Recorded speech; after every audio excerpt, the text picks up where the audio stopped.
Welcome back again to the shores. River shores. Exploring this area. Across the water from where we began, we have found our policeman's badge.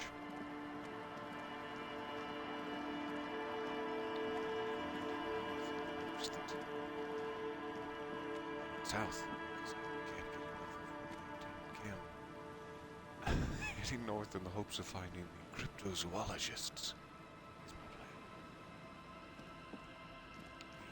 We have the afternoon, maybe. Took a lot of time just swinging.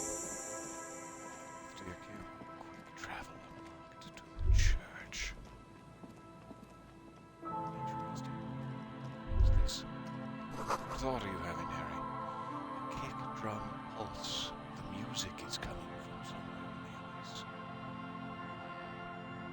Secret underground ice club filled with penguins. I wonder what you might call such a thing. You feel the shadow of a very large building following. Sombrun 1147.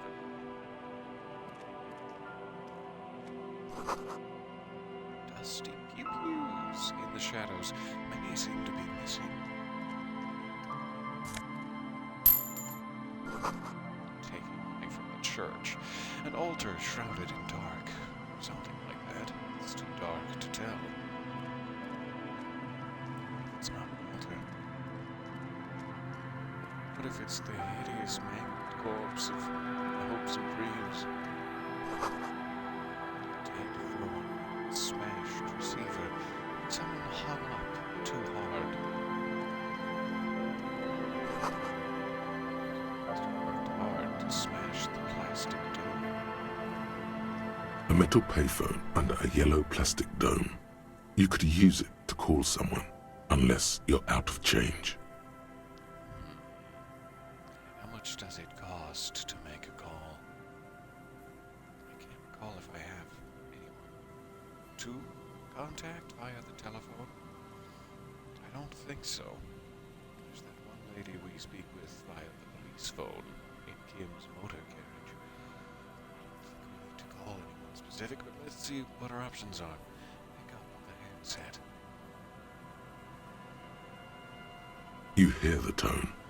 The machine is inoperable. It sounded like he said inoperable.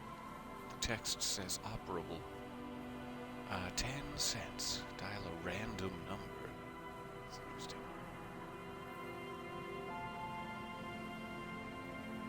Okay.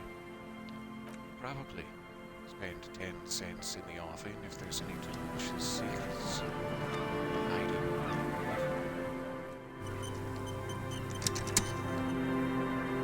At some point I have to pick up a map. Now that we've explored a bit of a wider world, I'd like to revisit interactable map of Martinez. The worn map features the patchwork grid of the streets of Martinez, with directions to appropriately touristy locations. Your finger moves through the various, finally coming to a halt. For a more detailed view of the map, go to your journal and select the Map tab. Just select the map tab. Good. We needed to use this originally to unlock the map. Now we can access it from... Dun dun dun dun. Map tab. Alright, so I'm at the church. Getting nearer and nearer to what I'm assuming by now is a crumbling, if not never constructed Ferris wheel. But it would be fun to check. The fisherman shacks. Where nothing exists but two shacks is where apparently a giant egg was supposed to be built. No doubt where all the penguins came from.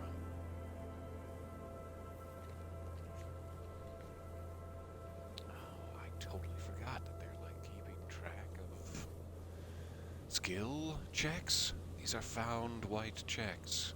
That is incredibly helpful. I need to be revisiting this more often. It will also tell me the level of said check.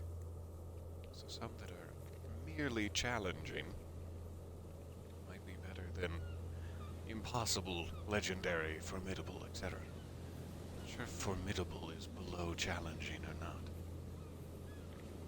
Sounds worse. Medial with the knick-knack stand, probably something we could surpass.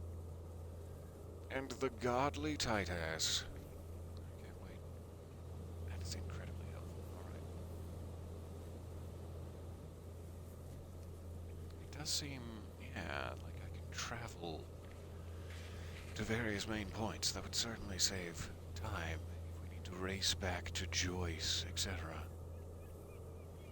But it also feels like we've almost gotten the lay of the land here. Having made it to the church, there's not that much more explorable area just outside. The killer must be within our reach. Unless it's just me. Not within my own reach. Buzz hum. The electricity flows through the wires with audible power. Someone has left an unidentifiable article of clothing on this railing. It smells really bad. Yuck. Sniff it. It's streaked with dried seagull shit and tangled with pieces of seaweed. A dangling arm suggests that there might be a jacket beneath the crust of filth. Kim, would you like to swap out your jacket? I don't want to touch it, but you look like the fine sort of man who would rock this. It seems likely that it was left in the surf until someone laid it out on this fence to dry out. Unfortunately, that just seems to have stiffened it into a shapeless mass. Please tell me you're not taking that with you. I mean, it might be a clue. There's like a 10% chance, or lower. This is a clue. We'd better sniff it. A clue? You think our suspect is a seagull who's been defecating on unsuspecting jacket? I mean, yeah, it could be. It could have been multiple seagulls. No, I genuinely don't suspect that, and I'd like you to respect me, Me Lieutenant. neither. Yeah. I'll You go should with still take it.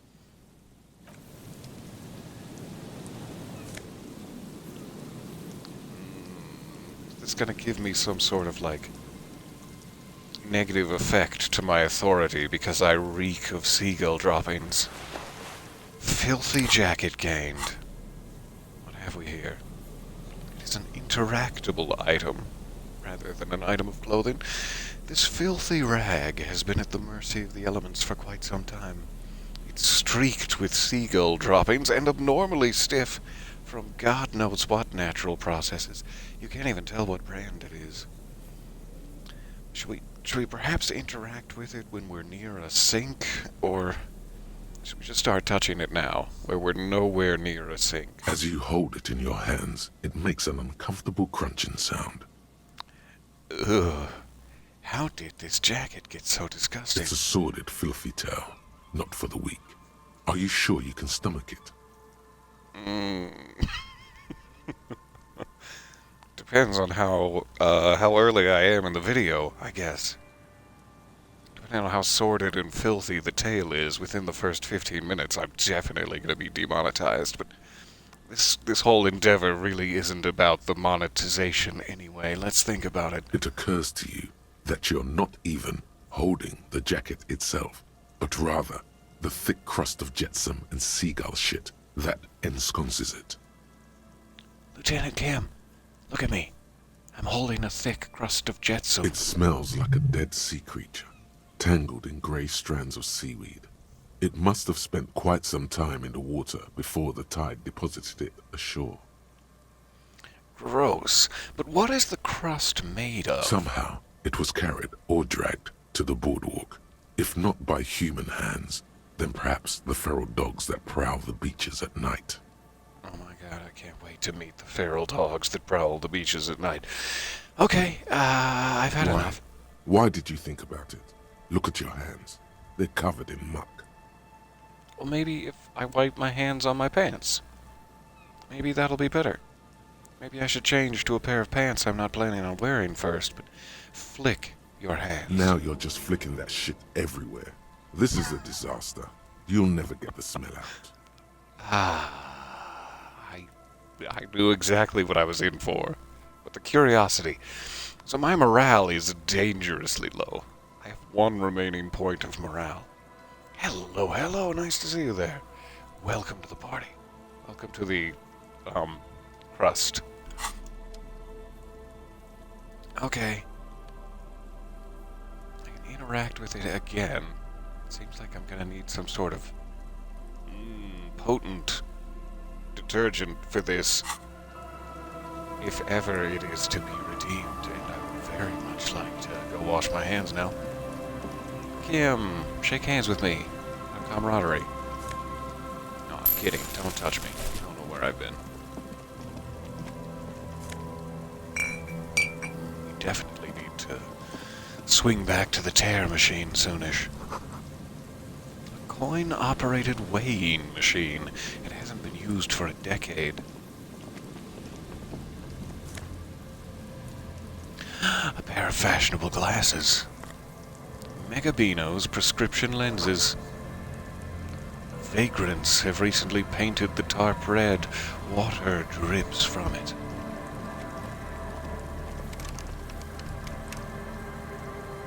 Unusable. Gotcha. Makeshift roof. Vagrants have tried to make the boardwalk habitable, and they've largely succeeded.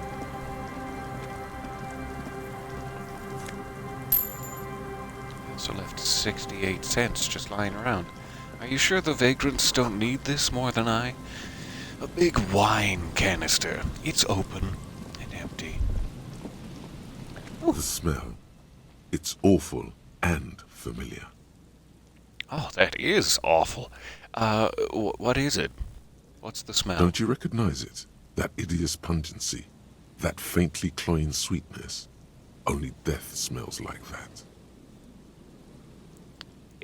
I thought we were maybe about to speak with this gentleman on the bench, but now that I look a little closer at him, that's not a very comfortable position to be sitting on the bench, and maybe he's missing a leg. I will have to look closer. Something cold wakes in the pit of your stomach. Fear. It is death. It must be.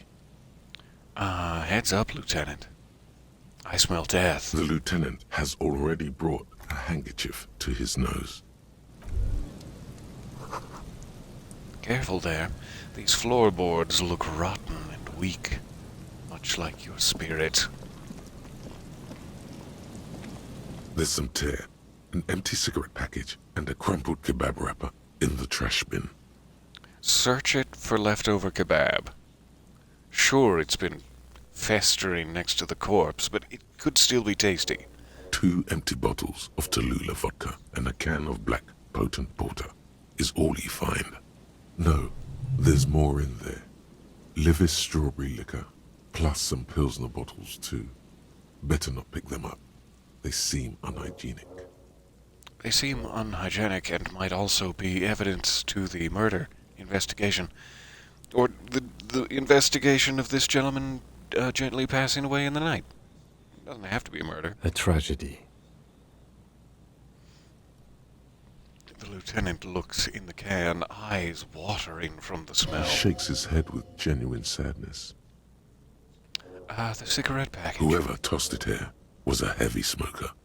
The brand name reads Red Astra. Red Astra is the black market version of Astra cigarettes, known for their high tar content. Particularly bad for your lungies. You see traces of mayonnaise and ketchup on it, as well as a tomato wedge. The wrapper reads Shish Kebab Revachol. Is that a threat? You're going to shish kebab Revachol? I see. It's hard to concentrate in the smell. The sea air brings some relief. How I love that sea air. What's next to the trash can here? What's this unknown shape? A man lies on the boardwalk, his limbs bent and neck turned at an unnatural angle. Right next to him is an empty bottle of spirits. In his cramped hand, a chewing gum wrapper. Apricot flavored? The smell is not as bad as a 2-week-old corpse, but it's definitely heading there. Perhaps a 1-week-old corpse. Hold on. The lieutenant squats next to the corpse and examines his face. Two bulging eyes stare back at him, void of any signs of life. Lividity is faintly pronounced. Whoever this is has been dead for 2 days. No longer. We need to investigate. So he died while we were looking for bottles on the other side of the river. That's a bit of a shame. He stands up and shivers as a gust of wind blows through his bomber jacket. How I long to be that gust of wind. Another dead body. This is your job. Steel yourself. Corpse number 2. We're diving in. Calm now. Carefully. Just another day. Just another dead body. Breathe. Start with the surroundings. There's some dried blood on the metal bench, right where the corpse's head rests. The floorboards are rotten and slippery wet around the hole. An empty bottle lies nearby. A chewing gum Step wrapper on the is clutched floorboards. in his fist. No. Maybe not step on the floorboards that potentially killed this man. Chewing gum wrapper that you keep mentioning? Is it important? Grabowski spearmint chewing gum. Green leaves on the cover. The man's mouth is half agape from the terror of the fall. I was just inspecting the chewing gum. Now I'm peering gently into his throat. Okay, peer gently. The blackness of death. Stench. You think you see white chewing gum too? Did he slip on the boards? Did he succumb to the cold? Or did he choke on the chewing gum? Confirmed. Nearly the whole pack is there. Solidified on his lower rear teeth. He ate the whole pack, right? It's to cover the smell of alcohol before going home. The worst thing is, I've seen it before. Almost the same scenario. Even the chewing gum. It's always the same. I'm sorry, Cam. I'm sorry, nameless corpse man. Examine the bottle. 0.75 liter Tallulah vodka with its cap missing. There's hardly anything left inside. Tear all around us. He looks at 2 other bottles near the coin-operated viewer, then at your yellow plastic bag. Are you gently warning me not to take the evidence and sell it? Because that's probably fair. I could try to have some restraint. I'd prefer if you didn't collect them this time.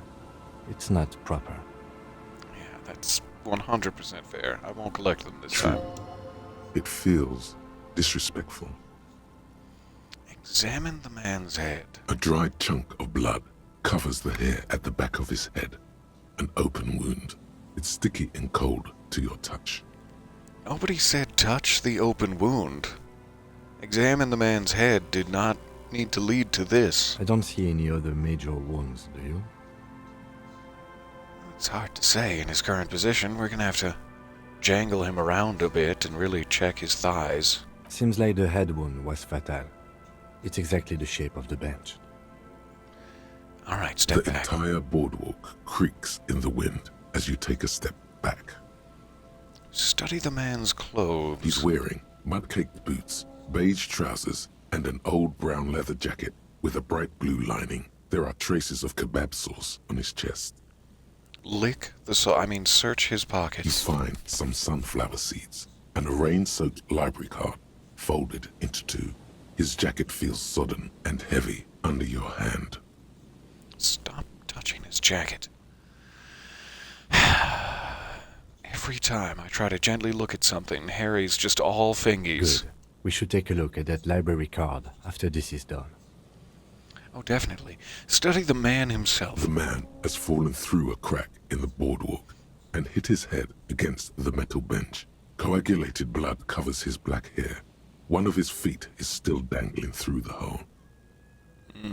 A meal for the sharks, no A doubt. bad fall. It might have been dark outside. This place is a minefield in the dark. Gonna have to remember to return after dark. Examine his gentle, sweet little angelic face. His expression is dull, like the sea behind him. Drops of water shining on his mustache. His eyes, empty and wide, look frightening in their frozen gaze. I mean, staring Staring at his blood-soaked face, even now, I would say that I'm frightened by his gaze. Is it supposed to imply that he was frightened during the fall? Or that it's just what I'm feeling now, that I am quite frightened by the way he's looking at me, as though he wants to impale me. Height 170 to 175 centimeters. Curly hair. Stout build. Age approximately 50 to 60 years. We taking notes of any of this, Kim? Want me to take notes this time? He was confused when he died. Confused and alone, most likely. Overcome with the awful surprise of it all. Alright. Who is this man? We may be able to tell by the library card. What do you think happened here? He fell through the boards and smashed his little noggin. And what should we do with him? Taste the kebab sauce. What do you think happened here? Death by misadventure. He slipped and fell through the boardwalk. A truly unfortunate accident. If it wouldn't have been for that bench, he'd be alive. Do you think he was drunk? Well, yeah. Yeah, probably. Someone should be held responsible for this broken boardwalk. It's dangerous. Well, good luck with that. What about the kebab? What about it? The deceased ate some kebab. It's probably from a nearby place, maybe in the box. Sometimes a kebab is just a kebab. I mean, I know that they repurposed the pox. What was once a military field hospital dealing with some sort of plague outbreak. I know that they repurposed it, which in and of itself seems dangerous, but to repurpose it into a kebab shop, it's just asking for trouble. Do you think he was drunk? Oh, yes. What about alcohol poisoning and liver failure as a potential cause of death? Some symptoms of acute alcohol poisoning could have definitely played a role here. Severe confusion, respiratory depression, unpredictable behavior.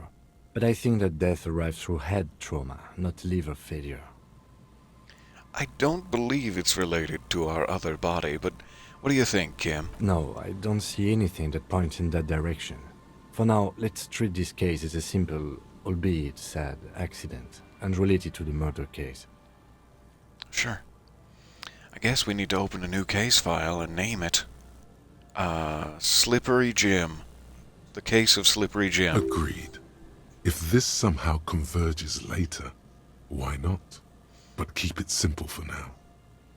Thanks, Logic.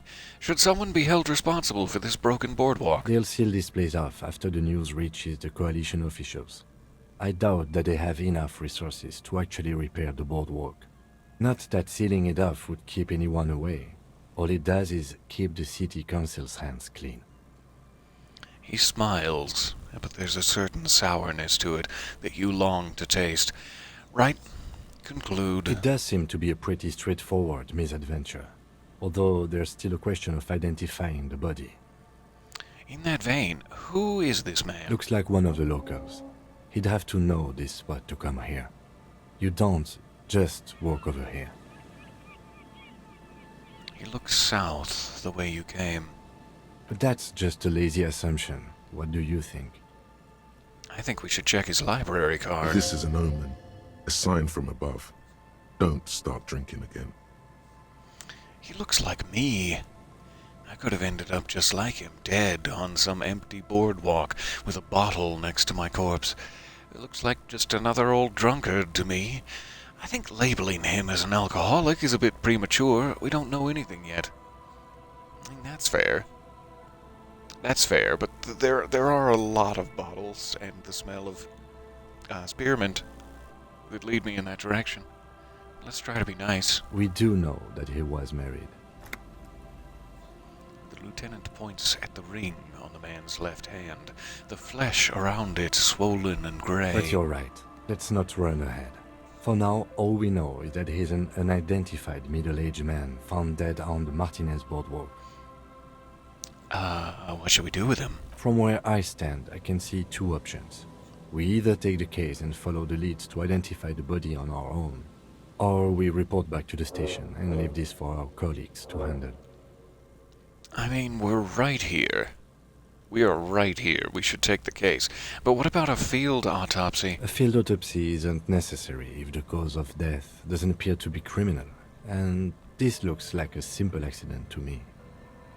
Should I fondle around his tonsils for bullets, just in case? I still have my bullet fondling gloves on. I'd say we should just write down head trauma in the autopsy report and leave it at that. It would save us at least 2 hours of unnecessary work.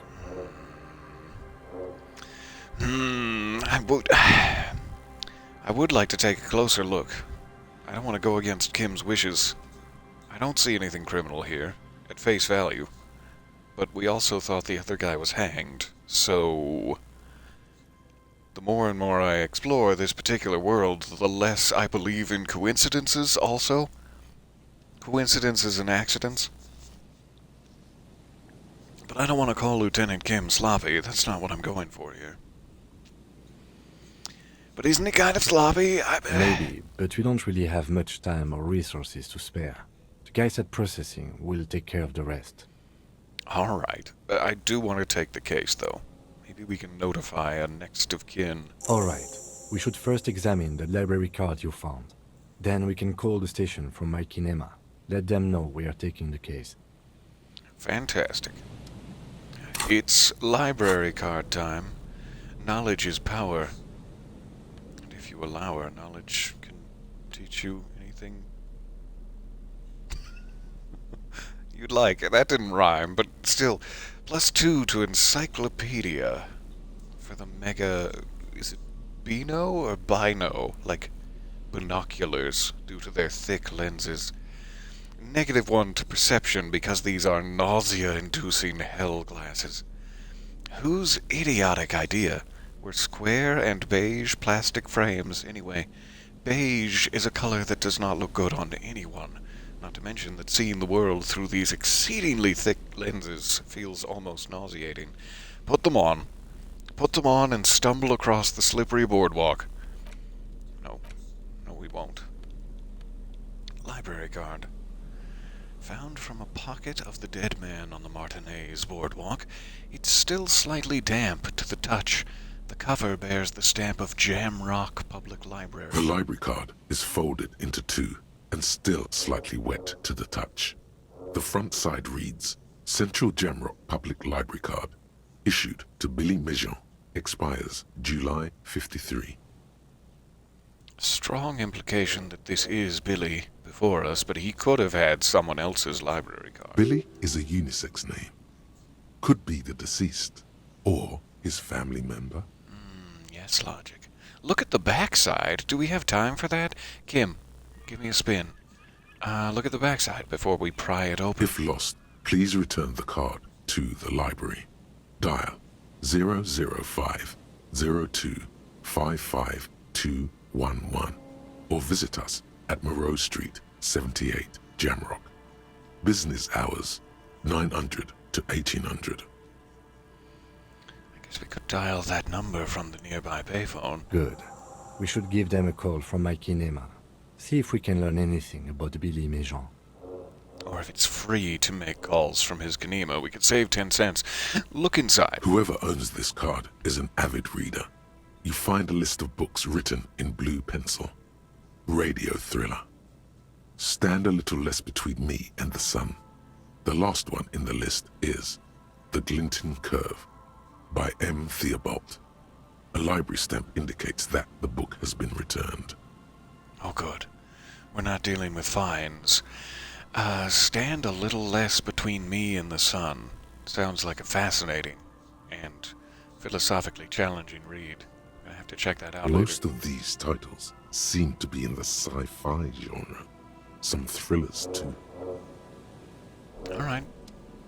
We have a number to call. Nothing else new to inspect that we picked up. Take a peek. The coin-operated viewer has been out of order for years. Stop messing with the coin viewer and hold on to something. The wind, it's so strong. All right, I don't really think there's anything else we can inspect here. Let me get one A final man check. lies on the boardwalk. We're good. All right, let's get out of this death trap.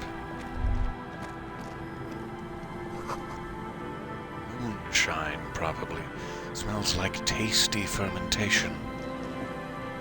Nothing tastier than fermentation.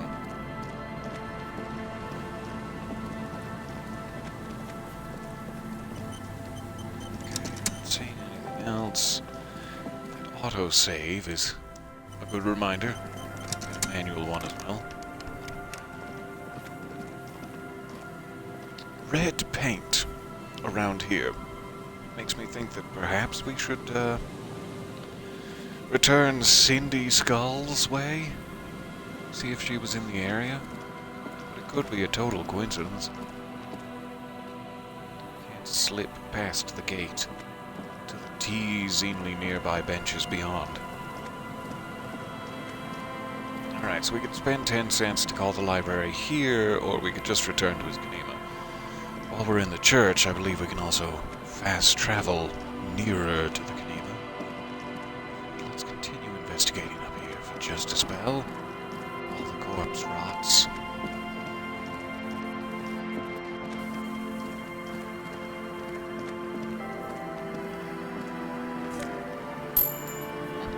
That rock was rich. Rich in minerals. These rusty gears used to turn the whole machine. The chain trails off into the ocean to who knows where. Into the ocean, one suspects. This barrel has been recently discarded. It smells of fuel oil. An old door, worn by elements, guards the depot. The wind has blown a sand dune in front of it. The door hasn't been opened in a long while. You see a handle.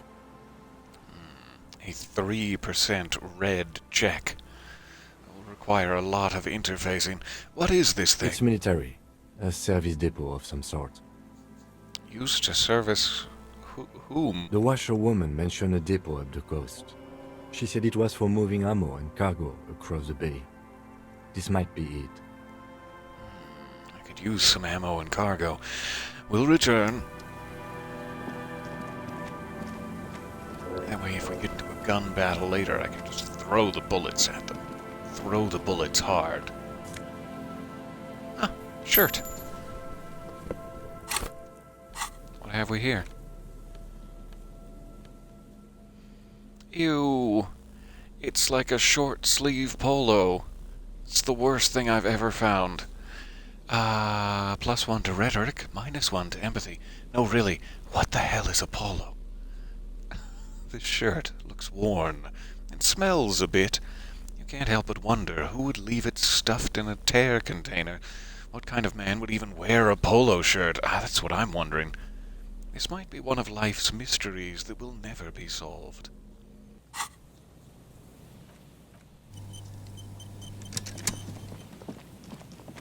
Now at least we have something to burn if we get cold. The boardwalk rises to your south. It casts a long shadow over you. Hey, Seagull! Did you see the accident with the man on the boardwalk? Don't make us get rough with our interrogation techniques. You speak to me.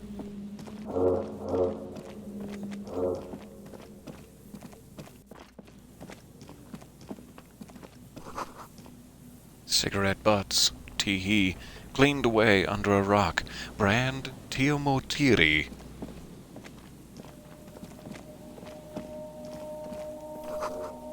Someone's made a campfire here a long time ago. A rusted, broken control box for the radio relay tower.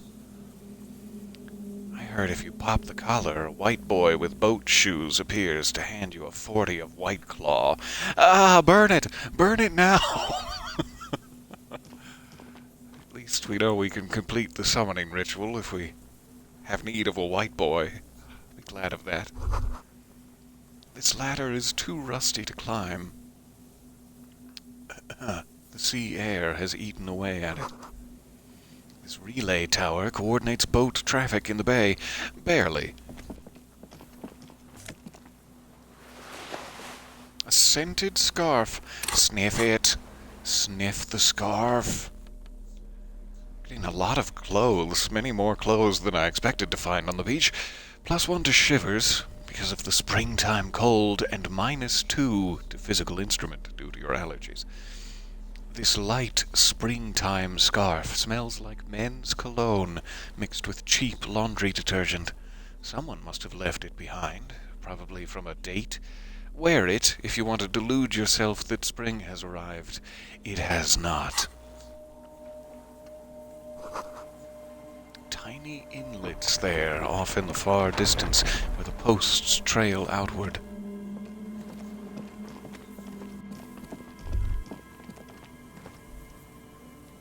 Now, go back. You take a mental note. Tia Motiri seems important somehow. Keep in mind the brand of particular cigarettes, lost with this polo and scented scarf.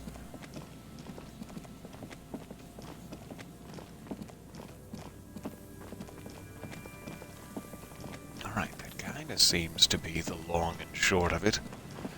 We have an inoperable door, impossibly difficult to interface with.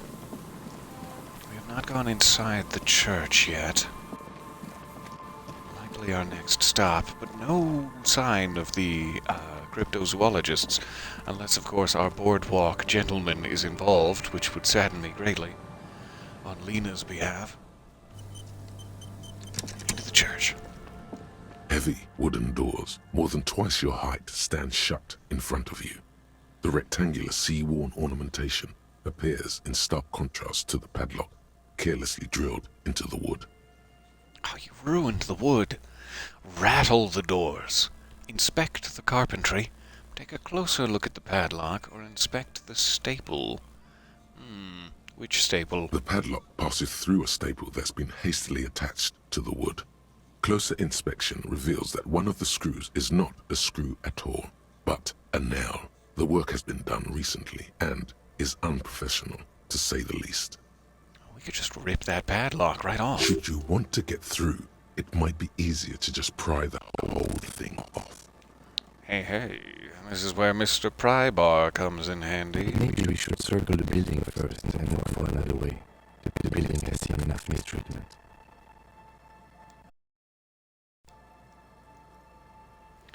You've become robotic and cold to me on an emotional level. Kim Kitsuragi, let me reset your There audio. is a touch of guilt in his voice. Should we start with that kick drum coming from the ice? I heard a sound Yes, before. the pulsing bass. A sure sign of junior delinquency, somewhere east of here. Somewhere east of here, there is junior delinquency. Take a closer look at the padlock. This cheap-looking padlock is sturdily built. It shackles together a hasp and a staple screwed into the wooden door. The lock is adorned with a yellow sticker. Ooh, look at the You sticker. see a yellow circle with 2 X's and a big curve below them that looks like a mouth. You're pretty sure you haven't seen it before, but what the symbol depicts is clear enough. A smiling dead guy. The curve makes it smile, and the X's make it dead. Thank you for explaining that. It all makes sense. Love so much the There descriptions. is something blindingly modern about this symbol. Its modernness puts to shame everything you've seen before. Hey Kim, have you seen this symbol before? He takes off his glasses and uses a blue handkerchief to thoroughly wipe them clean before inspecting the sticker. Then he looks up, pauses, and replies. No. What does it look like to you? A smiling dead guy, Looks perhaps? like a dead man smiling. Suggests junior delinquency. Okay, what exactly is junior delinquency? Tell For me. Revachol ZOC, the moral intern defined junior delinquents as minors between the ages of 10 and 16 who have committed an act in violation of the law. Kuno. These Gotcha. acts aren't called crimes as they would be for adults. Crimes committed by minors are called delinquent acts. This was part of your officer's exams. Thank you for that reminder. He puts the handkerchief in his coat pocket. What is suggestive of junior I delinquency haven't here? seen that sticker before, and I'm not a youth. agree. It's very modern, but does the cheery guy not know he's dead? Or does the dead guy not care that he is? What is the source of the irony That level here? of conceptual thinking is not part of my skill set. Alright, apply some official force. My tool is not equipped. Try to peel off the sticker without ripping it. That could be important. You'd show it around to folks. Inspect the carpentry The carving first. on the door is block-like and angular, like the church itself. 2 large beams shoot downwards, sinking into the wood before they reach the threshold. Got to touch everything, including the dead man's cold, open wound. Run your hand over the The beam. surface is smooth from the wind, but moist to the touch. Ew. Rattle the doors, I guess? That seems aggressive. But gently rattle the doors. Nothing happens, only the sound of the padlock rattling against the door. It's a very satisfying sound. I'm I glad we don't did think this. that's going to work. Alright. I leave. Quick save it. 72% chance Heavy for us to wooden get a doors, sweet-ass more than sticker. twice your height, stand shut in front of you. There's nothing like the sound of a sticker unpeeling. Now it's stuck to your thumb. Quick. Was that the sound? Put the sticker in your ledger. After the last entry, where it belongs. Put the sticker on your ledger, right on the cover. Proudly. Shake it off your thumb and throw it in the wind. Put it in your ledger. Looks like today was a gold star day. Aw, secret task complete. Style your paperwork. Fantastic. Alright. If we must, we can burst down the door, but let's see if there's a junior delinquent's way in. Save it again. He said, east? Go east. Full of holes. Could the posts hide treasure? You'd best look inside. The posts do hide treasure. Quite a bit of treasure. Thank you, posts. Integral to the investigation. Before you, a drawbridge. It can only be lowered from the other side, unless you want to invent some sort of grappling hook. Man, these junior delinquents are loaded. A school of fish huddle around the fence post, then scatter into the dark to complete their sordid fish business.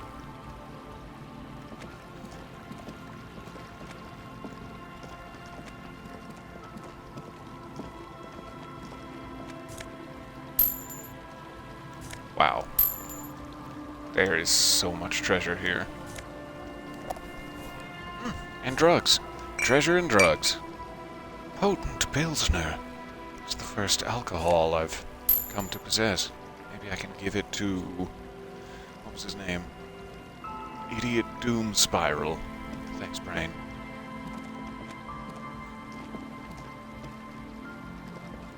Probably need to be on the other side for that.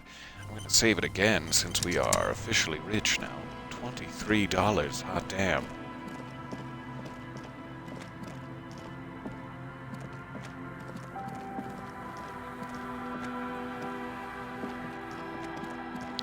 To get too close to the edge of the ice, given my penchant for diving deep in a drunken stupor. It must have taken a lot of patience to do this. Do not kick it.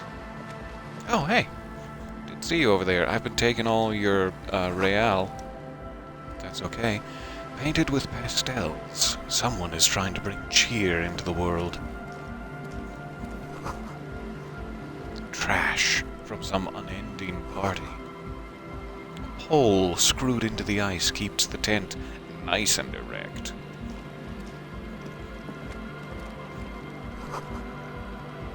More tribalistic markings. This post is covered in little humanoids, raving, no A doubt. pane of Eternite has been planted into the snow. 2 poles are holding it up. Barely holding it up. It could fall over any minute. A stronger gust of wind might be enough. What It is looks this? like a makeshift bridge. Could be convenient. Well, The let's pane push it. falls into the icy snow with a soft thunk. Oh, that was a good We should thump. ask that girl on the ice what's going on here. The lieutenant gestures toward the young woman next to the tent. Here we go. Ooh, having thoughts. This is someone's home away from home, just like yours. The tent is just tarpaulin fabric covering a pile of stuff. The flap is open. Inside, 3 young men, all in forward-looking apparel, reminiscent of the sticker on the padlock, are listening to some new form of music. It's like nothing you've ever heard. One of them looks at you. We've been spotted, Kim. Scatter. Get in and close the flap behind you. The warm stuff's getting out. Oh, It's sorry. safe to assume this is their leader, or at least he thinks he is. No way. I don't want to say that out loud necessarily. I just want to go speak to the woman first. I'll be right back, Andre. A shaggy-looking girl, Warm stuff in ready her for late me. teens or early 20s, kneels on the ice with an electronic contraption in her hand. Hearing you approach, she looks up. Oh, hello there. It's cold out here, but she's not wearing a hat. She must be freezing. Gift her a hat. Everyone knows drugs make you invulnerable to cold. You bet this one likes to party. Dear child, it's freezing. Where is your hat? So, you want a party? No, those should not be the first words out of your mouth as a strange older gentleman. I have some questions for you. Probably the least patronizing of the options. But would you like a hat? I have several. They do smell. I have some For questions some for you. reason, the words don't come out. Instead, you instinctively touch your collar to check your necktie. It's crooked again! It always is! It's a traffic accident and a noose! Also, you should ask if she wants to party. Or better yet, ask her about that hat! Lest the necktie think you're boring. Bad necktie. Naughty little necktie. So I have to ask one of these. Alright, I just wanted to ask you some questions. I don't want to necessarily spank my necktie in front of strangers. Dear child, it's freezing. Where is your Huh? hat? She looks up at you, distracted by how fucking weird that was that you just said Maybe that. she didn't hear you. A little louder. I said you should have a hat on, dear So child. should you. Oh, that's fair. Come to think of it, I should. Where would I get a hat around here? I don't have to do anything. I am the law. I should. I don't know, yes. some kind of a store? Maybe a general store? Look, man, fuck the hat. The hat? Wow. What did she just say? That's not how a civilian is supposed to address an officer of the law. I do not care one jot for my authority. Is that kind of language really necessary? Come on. What did the hat ever do I'm to sorry you? I said fuck the hat. I was concentrating on something else. There's nothing wrong with a public spanking every once in a while. Well, you have a point there. I guess I should have naughtied the necktie. What were you concentrating on? What's that electronic device in your hand? I have so many questions. Non-hat-based My whole questions. family swears and it rubbed off on me. There's a pained expression on her face. She will answer your questions now. What are you doing? Recording, I guess. What is it you're recording exactly? I think I'm recording cracks in the ice. But there's no way to tell. Not without headphones. I think I just recorded your footsteps too. Not sure how that will sound. This is a wonderful hobby, and I approve. I'm gonna go purchase you some headphones, and I'll be right back. What happened to the headphones? My boyfriend sold them. That son of a... What I for? don't know, man. Things. Just stuff you need for life. Drugs. A lie. Gotcha. They were probably pawned off for something suspicious. Suspicious. And what are these recordings for? The musicians in the Palaceum used them for making music. They looped the stuff, cutting the tapes together. They make music out of cracks in the ice and keys jangling. Crazy sounds like that. It's hard to explain. Anyway, I thought I'd make some too. It's supposed to be, like, a music place anyway.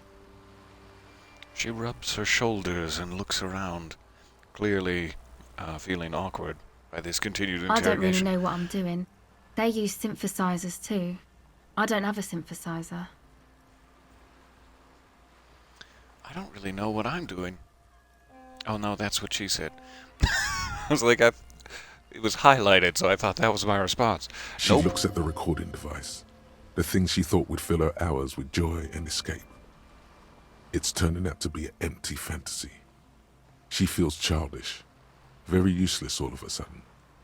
Oh, we've got to get those headphones. Take this, you're called. The lieutenant begins to take off his jacket. Shake it, Kim Kitsuragi. No, man, fuck that, I'm cool. I'm sorry I said that. I'm sorry about the fuck. It's genuinely fine. I don't know why we made such a big deal out of it before. It's okay. The lieutenant backs up. He throws you a glance. Now this is where a hat would come in handy. I have some hats. I don't know if any of them are necessarily warm. It feels like there is a particular hat that I should be able to gift her. You said it's supposed to be a music place. What is? This Palaceum you mentioned? The boys think it could be a place, like the Palaceum or something. Stupid. It's really not going to be a Palaceum, that's for sure. I mean, it could be. It could be a smiling dead man's Palaceum. The boys? Yeah. Andre and the guys, they're inside, in the tent. Where it's warm, hoarding all the hats, no And doubt. why is that? Why are you freezing out here while the boys are inside hoarding all the hats? They got too much stuff crammed in there. No room. But you're a living person. The stuff can freeze. That's fine. Music stuff mostly. Like this tape recorder, but bigger. And there's piles of it. You mean like those headphones your boyfriend sold? Why not leave some of it outside so you don't have to freeze? This is probably a more important question. That stuff is more expensive than I am. More expensive than any of us, really. Doesn't matter. I can take the cold. Sel, I'm not your father, but would you mind if I beat the shit out of these boys and you can have the tent to yourself? Okay, this is where a hat would come in Yeah, handy. maybe you were right about the hat. I had some other questions, Go though. ahead. What's the device you have there? A recorder. Empathy. The tape recorder lies on the ice like a discarded toy. Pick it up. Tell me more about this music place. It's supposed to become like a club for anodic dance music, like that new style of synthesizer stuff they play at the Palaceum. Erotic dance music, you say? Tell me more. Except that, yeah, She looks at the old wooden church up on the poles as a mean wind comes bellowing in. The 6-story structure lets out a doleful shriek.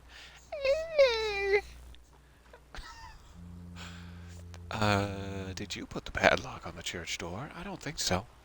I think these delinquent teens would like free access to the church. What is anodic dance music? you know, anodic, cathodic, music that's made with electronic instruments. Sweet. Like what? Synthesizers and tape consoles. Microcomputers too. Anything that uses electricity, but isn't guitars. Also found sounds, stuff like that.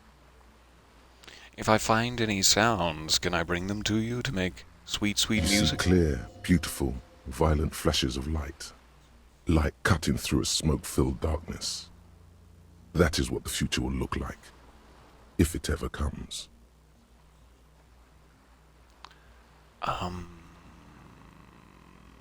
You want to turn it into a club? I know. It's not my idea. Andre and the boys found the place. It was supposed to be deserted, but now they can't even take it. Hey, don't get me wrong, but you're cops, right? Yes. Why do you ask? Okay, well, maybe you could talk to Andre and the guys, because there are some strange things going on in that church. If you're police, you should look into it, right? What are we talking about? Ritual sacrifices? Constant mooning? What kind of crimes? I'll talk to them. They're sure. inside that thing there. Would be cool if you did. Was there something else? Be a lot cooler if you talk to the boys. Probably a pointless question, but I enjoy our talk with Estelle. Did you put the padlock on the No. church door? Not really, No? She's Really? trying to get out of a direct lie with semantic tricks. She personally didn't put the padlock on the door. Show her the sticker in your It's ledger. Lloyd's. Noid.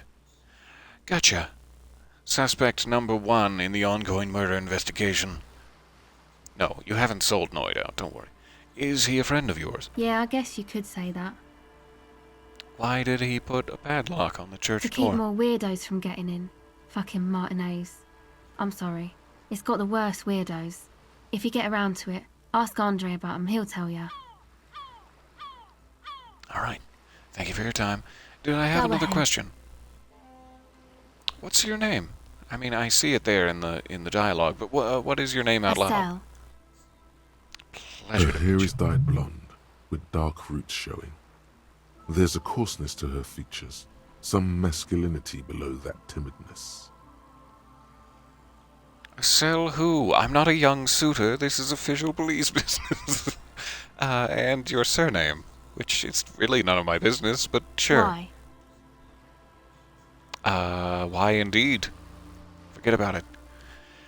I don't really want to include Estelle in the paperwork. She seems largely blameless in this, and is just in desperate need of a hat and some headphones, other head-related gear.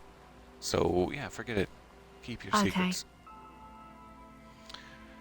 Tell me more about this This? recorder. It's a portable recording device. It's for field recording. Low quality, but still. And the wires. Actually, just one wire. I picked on it till the braiding came loose. The wire leads to a contact microphone. What's a contact microphone? I'm very childlike in my knowledge of the A world. contact mic records sounds from inside things, like this ice. Your mangled brain would like you to know there is a boxer called Contact Mike. Thanks, Mangled Brain. Any news on my wife's name, and how about my mother? Am I asking the encyclopedia? What am I supposed to do with this information? No idea. Okay. So, does this have anything to do with Contact Mike? No. No, it doesn't. That was a boxer, but let's ask. Couldn't hurt. Yeah, I record stuff with it. No, I mean the boxer. Contact Mike? No. This is a contact microphone. It's for recording inside solid objects. Contact mic just beats people up. You know, Contact Mike doesn't just beat people up. Contact Mike is a role model. We're getting distracted. We're getting distracted by my mangled brain. So how does this thing The work? mic? I don't exactly know. Somehow it doesn't pick up vibrations from the air. The book said it only picks up structure-borne sound, if you like technobabble. I do. Where did you get it? Same place I got the recorder from, the Elysium. Probably a hangout for junior delinquents. Back to the mic, if you will. We already have gone down this route, but I'll clear out the tree. Man. You haven't been to the Elysium? It's the coolest place in this whole drug-addled shithole. It's a music club and a synthesizer workshop on Boogie Street in Jamrock. Musicians live there, like real musicians. I once saw Arno van Eyck. I was confused and thought she was still talking about the church, but there is indeed a real Elysium on Boogie Street, ironically enough. Thinking about it really cheers her up. It's a long way from here, though. No.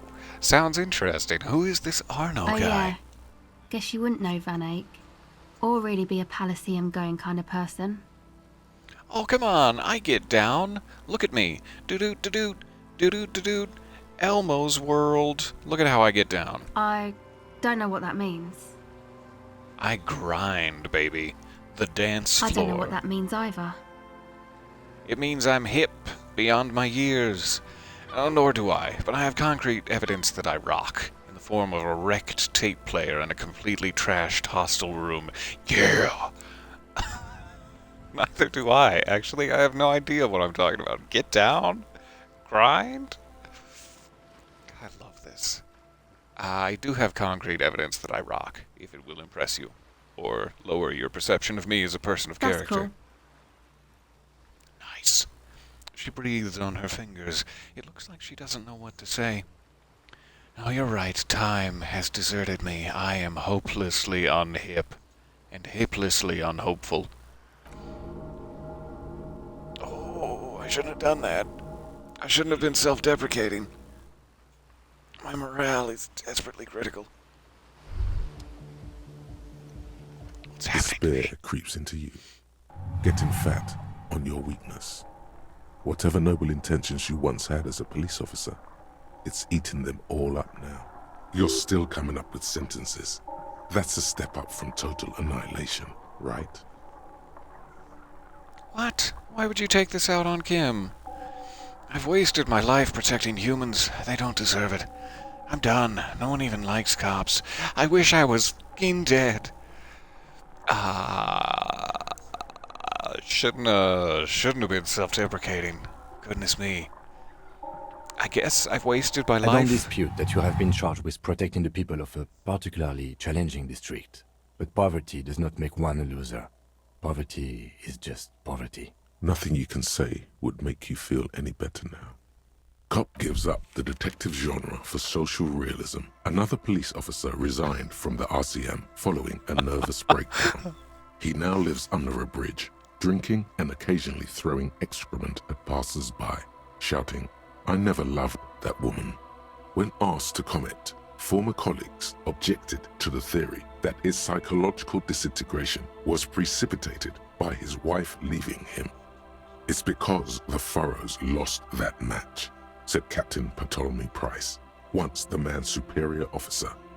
"It's because he couldn't get a big gun from acquisitions, and anyway, police work really burns you out after a while," Satellite Officer Jean-Vic Mayer, the deranged former cop's partner, commented.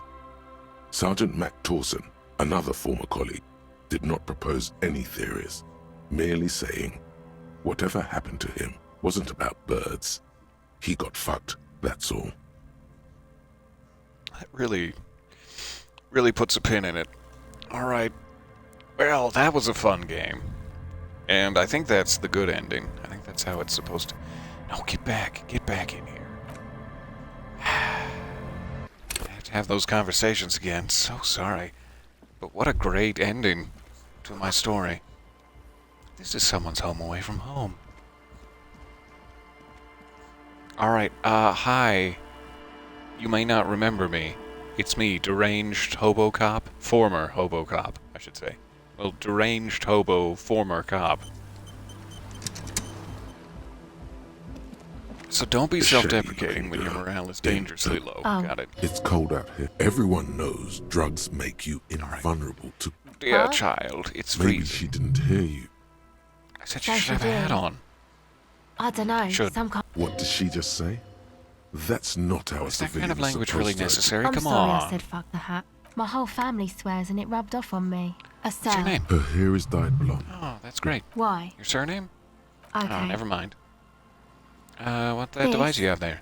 It's actually just one wire.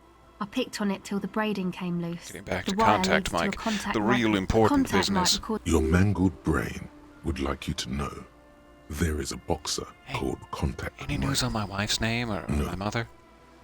Oh, good. You're Thanks, welcome. Encyclopedia. All right. Hey, out loud. Does this have anything to do with contact mic? Yeah, I record stuff with it. No, I mean the boxer. No. This is a contact microphone. It's for recording inside of solid objects. Contact mic just beats people up. Where'd you get the Same mic place from? I got the recorder from. The Palaceum. And what's oh, that? man. You haven't been to... It's a music club. Thinking about it really cheers her up.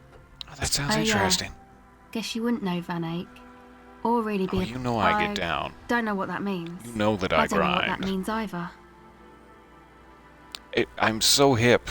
I'm filled with self-esteem. I'm so hip and great, I rock. That's cool. Never mind. Let's talk about the contact mic instead. Sure. Whew.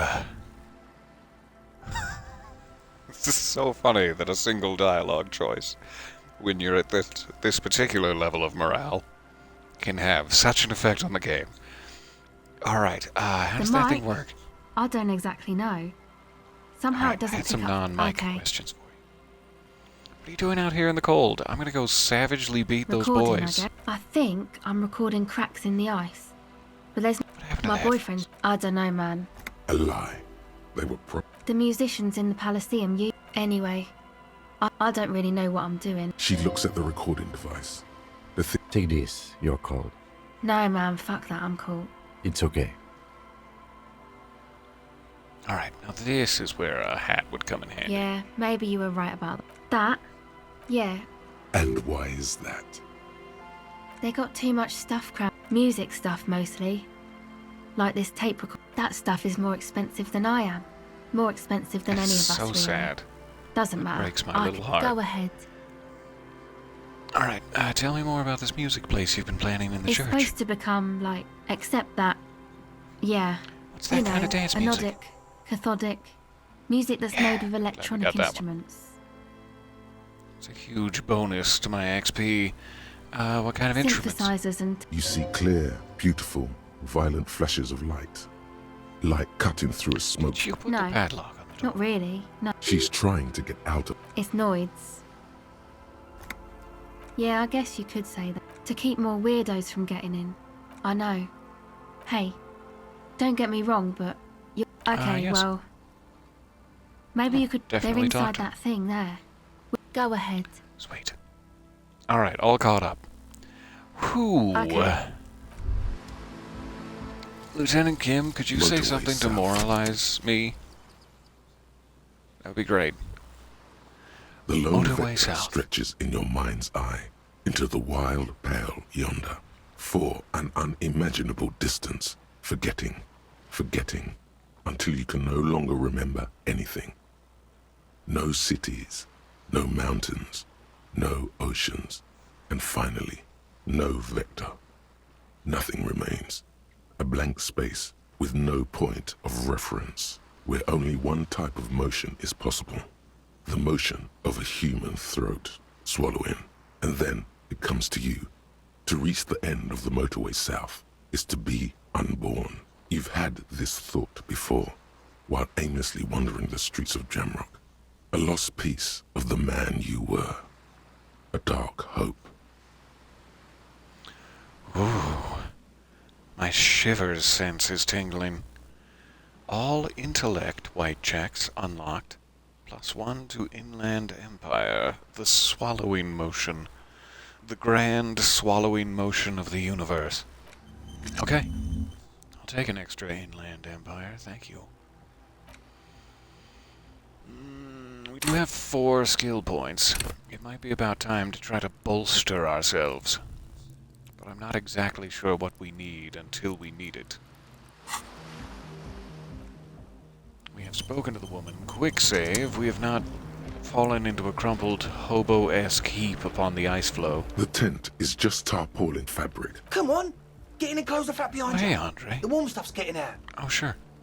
I'd love to join you, as there's apparently room for 2 adult men, but not for this freezing young girl out here. It's safe to assume this Sorry, you barely have room for one. Okay, there's room for 1 adult man. You go ahead. I'm too old for this. Sure.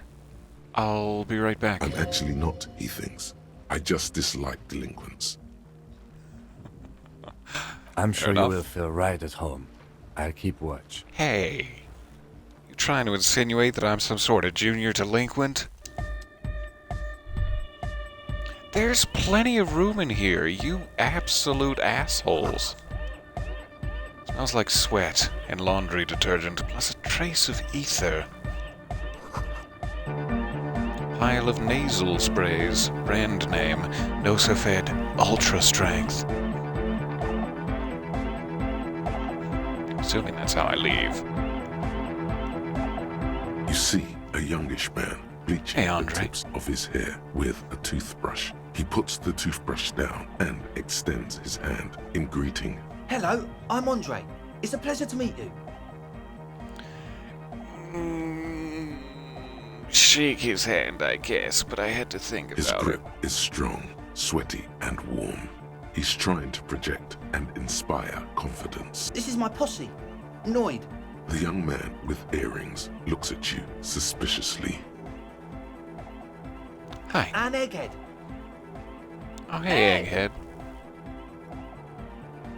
The tape player high above his head continues to blast what is probably anodic Together music. with Cell Burger, who's out there right now, doing some seriously progressive sonic experimentation, we like to think of ourselves as music venue organisers. I tried very hard to protect the privacy of a cell. And now you've just blabbed her surname to the popo. How many music venues have you We have organized? many in the pipeline, officer. Why are you You see, here? we've been all over Jamrock North, prospecting for real estate to establish a new venue in. Also for talent. Also for talent. Thanks, Egghead. Yeah, thank you, Egghead. And while there is no shortage of raw, unfettered talent spinning tapes in Jamrock, we've had rotten luck with the real estate part. Place is a shithole. I apologise for my friend Noid's potty mouth. I realise this is not how you speak to a police officer. He has authority issues. Next time you watch yourself, Noid. No, it's fine. I care not. Was there something you wanted? Your friend Estelle said there was a problem with the church? Ah, so you've met her. Good. She was good. Seemed like a good egg. Oh, hey, Egghead, I didn't see you Yeah, there. it's a matter of occupied ecclesiastical property. I bet you've noticed the derelict hive of narcomania on the coast. I sure have. I spent some time there I'm myself. talking about the church, and I'm not exaggerating. Even a place of spiritual refuge can become a magnet for all sorts of dopeheads and burnouts if left unattended. Dopeheads. Thank you. I appreciate the backup there. You're really hyping our man Andre up here. Burnouts. He angrily spits on a screw and then starts cleaning it. He just angrily spit, but then he was very kind when he started cleaning. Well, I'm sad to say, that's exactly what happened. Sad because we were just about to put Martinez on the map with one of the maddest dance clubs in Jamrock. Nah, strike that. In Revachol. Strike that. The world. The entire And world. sadder yet, because the dopeheads and burnouts holed up in there are the worst kind. He leans back a little, watching you with a steady, serious gaze, letting you imagine just how bad those dopeheads and burnouts really are. Oh god, I'm imagining it. Ah! Oh no! This calls for an opinion. You're an expert in those. Are you being sarcastic with me, Rhetoric? I won't stand for narcomaniacs of any kind. No narcomaniacs on my watch. What The kind? spooky kind. What exactly do you mean by I was spooky? hoping you would be the judge of that, officer. All I can say is, their spookiness is the kind that keeps us from restoring this church into a community centre and a place of spiritual refuge.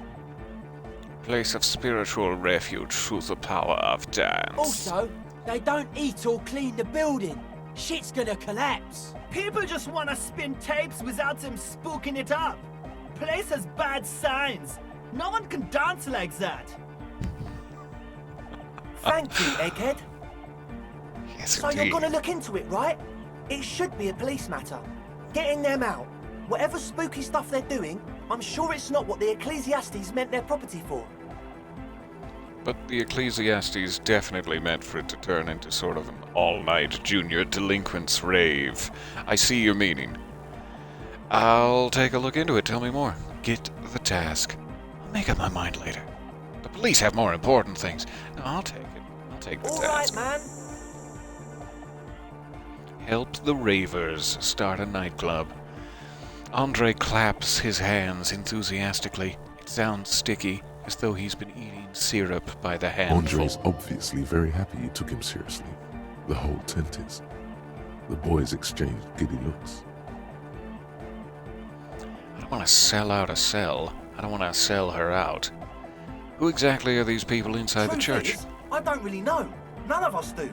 I don't even know how many there are. All we've seen are glimpses. You haven't even seen them, and you want the police involved? Yeah, better safe than sorry. Anything more you can tell me? There's also the machinery. Ooh, tell me This more. machinery is of the deeply mystical variety. When I first scouted the place, back in February, it was abandoned, empty. Took some time getting the crew together. So about 2 weeks ago, we came here hoping to set the stuff up. Suddenly, there are all these strange machines lying around in there. One of them has wires running into bowls of water. Wires into water. Never seen anything like it. That sounds wild, Andre, Lloyd. tell him about the feeling. Tell me about the feeling, Andre. Oh, and it felt like there was something in there with us, watching us from the dark. No, the other one. The other feeling, Andre. Which other one? I'm not as in tune with my emotions as you are, Egg. Felt like silence. Awful silence. There was no hypnotic music thumping or For nothing. this man, even regular silence is awful enough. But that was something greater. So you haven't physically seen Not anyone? exactly. We've just seen someone who we think is a woman go in and out of the church. A couple of times. And we felt someone or something eyeing us inside. But that's kinda it. Alright, tell me more about this thing watching Like, you aren't alone, you know? It wasn't quite human, if you know what I mean. Not human, as in a ghost. Do you know what he means? It was this dark shape climbing upside down along the ceiling, like some kind of crab man. Alright, I'm out. Now, I was happy to look into this, but now that there's some kind of non-human crab man crawling on the ceiling, you boys are on your own. A crab man? Yeah, you know, the way it was climbing up and around the ceiling, like a crab. It was stalking a cell, exhibiting ambush behaviour. Odd. Crabs are usually marine creatures and not known for climbing walls. Ambush behavior, got it. Crab man. Taking notes. Are you sure there was a crab man? Yeah, totally. I mean, I didn't personally see it. Estelle was alone that time, but I believe her. If she comes out running and says there's a crab in there, there's a crab in there. She does seem very trustworthy. I'll go speak to her Should about ask this. her about it, but be nice. Don't tell her you don't believe in the crab. The implications of this are too numerous to consider. Proceed with caution. Learn all you can before entering that dark building. There probably is no crab man. Don't let them draw you in with this nonsense. Oh no, Logic. There is definitely a crab man. Put your doubts aside. What can you tell me about this machinery? Wires? Into bowls of You water? should talk to Noid about that. I just got a distinct burnout and dopehead sign from them. Probably jacked up to some snuff station too. Probably, very likely. How can you be sure that they're burnouts and dope heads if you haven't even seen Well, them? honestly, I can't. But I am. They feel like dope heads. This is a below feeble attempt at avoidance. Basically, he is attempting to weaponize idiocy. Oh, you can't, but you do. I should add weaponized idiocy to my own repertoire. I don't see a single thing wrong with that argument.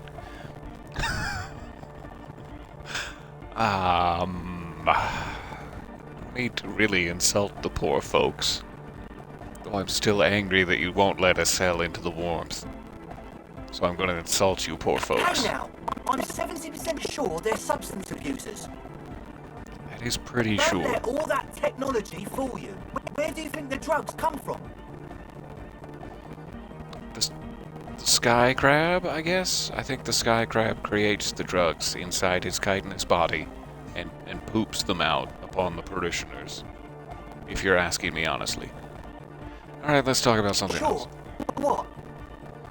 Why'd you put a padlock on the door up to keep the crab man inside, I I assume? did ask Noid to install a measure against more drifters wandering in. It's a temporary fix, just something to contain the situation.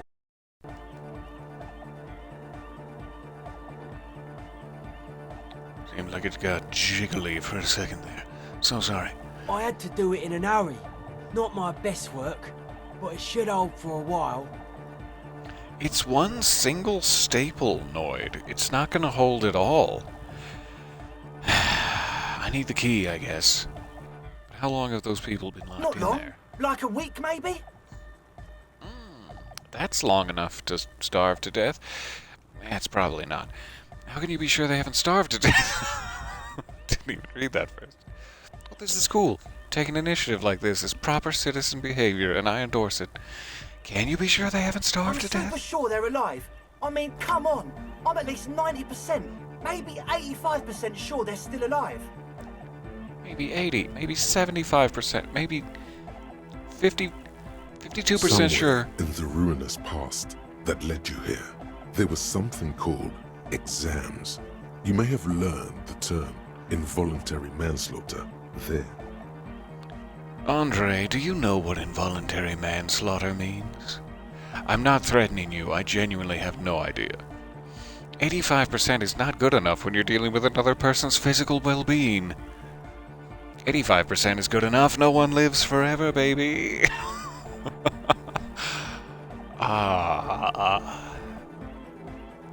Do I want to be cool cop? Or do I want to be stern dad? I'll be stern dad. That's not enough when you're dealing with a person's physical Okay, well-being. I'm sorry. You should be sorry, Andre. I'm sorry too. I guess it wasn't very hardcore of us to just lock them in like that. It was certainly not very hardcore of you, no. I need the Of key. course. Noid, give the officer the key. All right. Oh no. Speed Freak dips into his belt pack and produces a yellow key, and makes a sudden, cool, infused move, tossing it in your general direction. Let it fall to the ground and then pick it up like a normal adult person, or be the cool cop. Catch the key as it flies toward you. If I fail to do this, and it demoralizes me, I will die.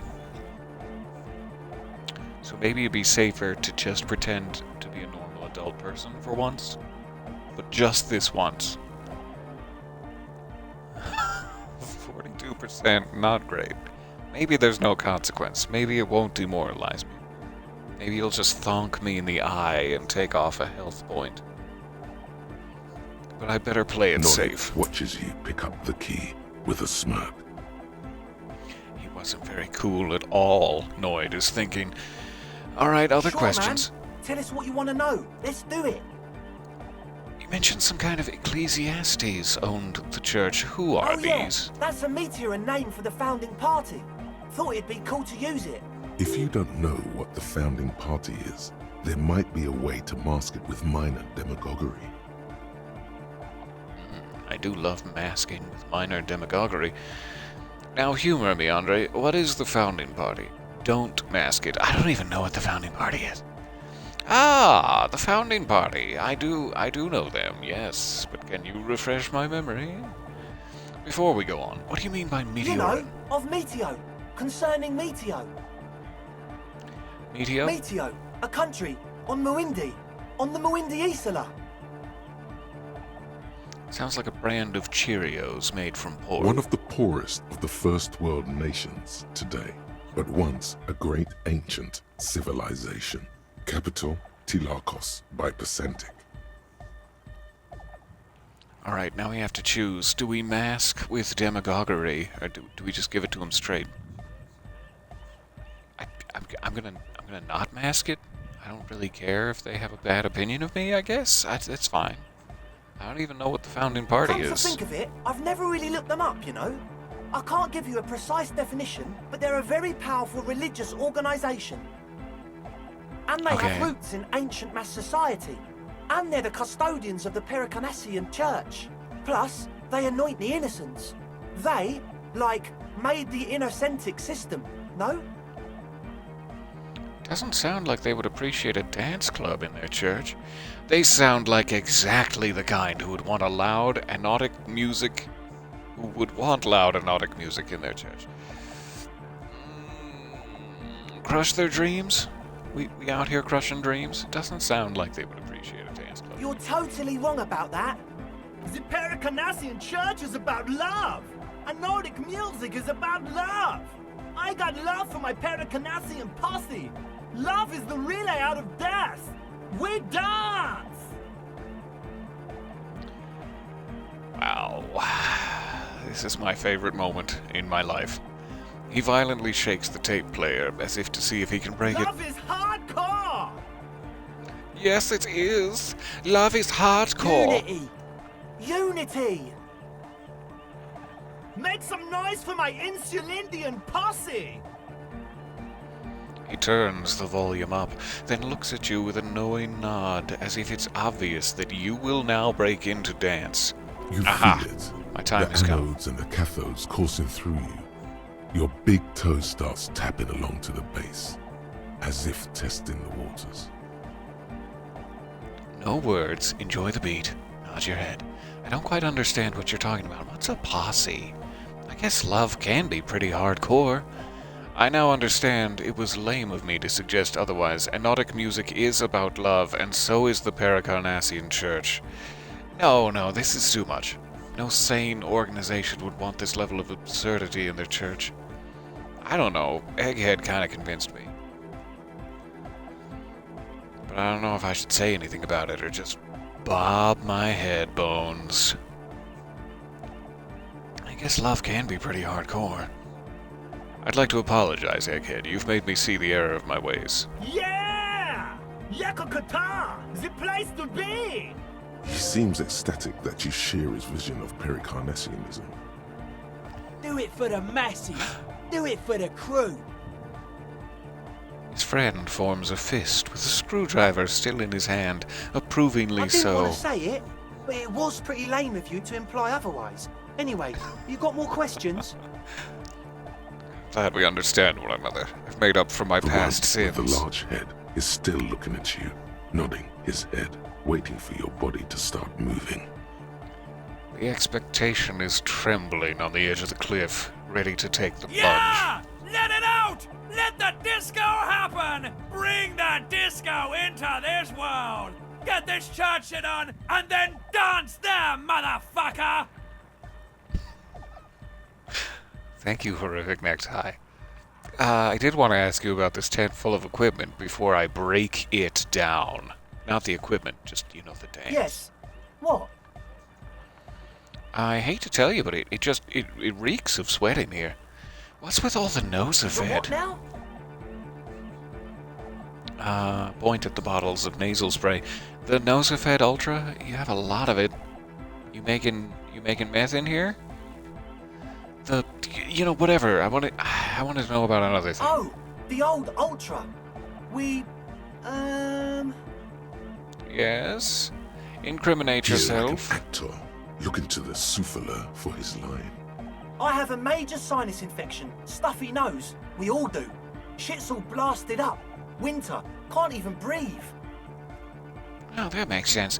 Now, you sound fine to me. I'm not necessarily here to bust up your good time. I'm just curious. Yes, that's all Nosafed's doing.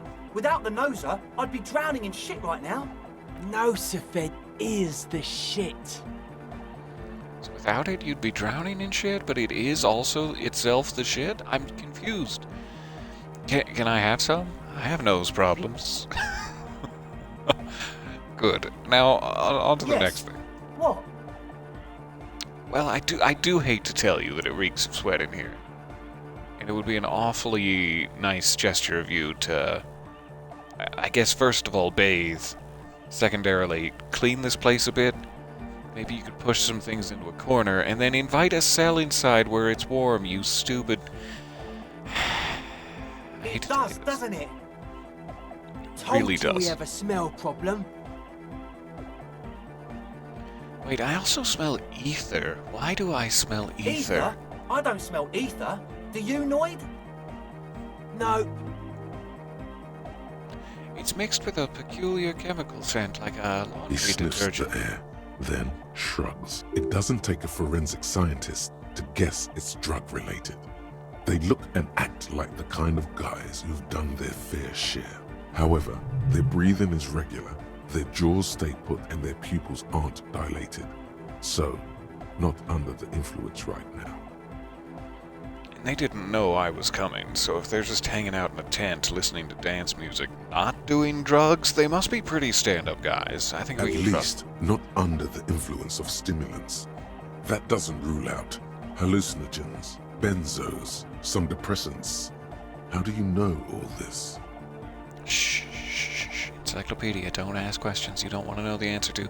All right, He enough of nods this. enthusiastically, no doubt a little relieved. So, the unexplained ether smell, the unexplained nocifed, the fact that the headphones were sold, lead me to believe there's a logical conclusion to make here. I'll be back. As always, Back to try we'll that. be right here, waiting patiently for the news. Yeah! Thank you for sharing your love with me in the form of this erotic music. You are stand-up A boys. young man with peroxide blonde hair holds up a Harman Walshy tape player, nodding along to the music. He looks at you with a knowing smile and says, as though you're supposed to be sharing some tremendous evangelical secret. Hardcore! Hardcore! It's hardcore! I bet it is. You're just gonna keep saying it's hardcore, aren't you? Skibbity, skibberdanger. I am the rearranger.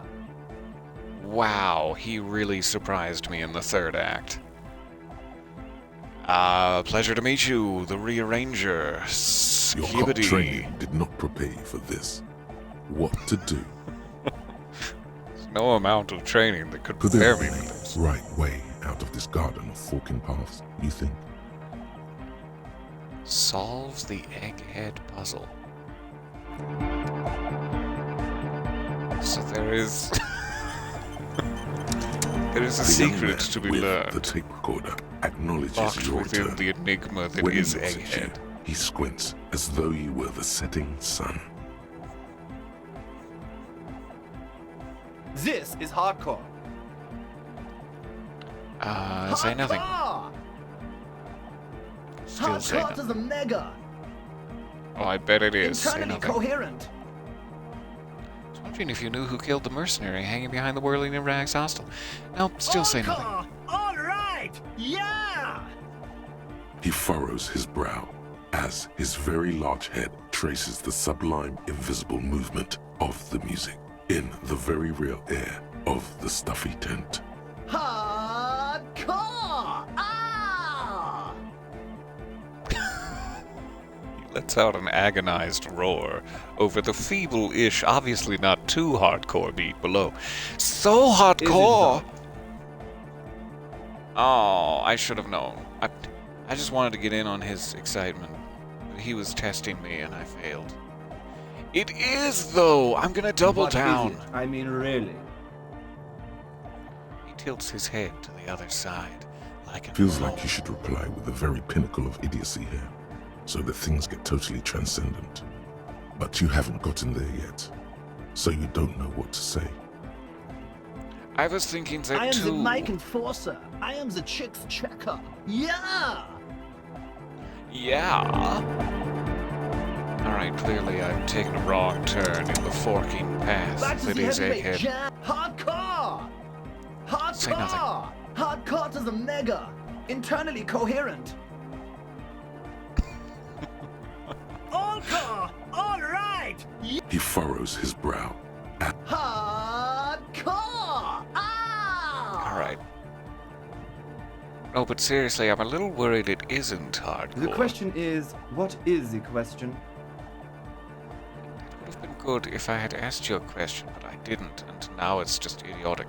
Just answer the There is question! no question.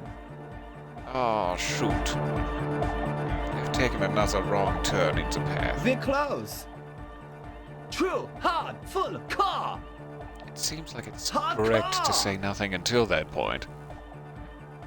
The maybe I'm supposed to sow the seeds of doubt early. But is it? I mean, really? Hardcore is a mega, internally coherent.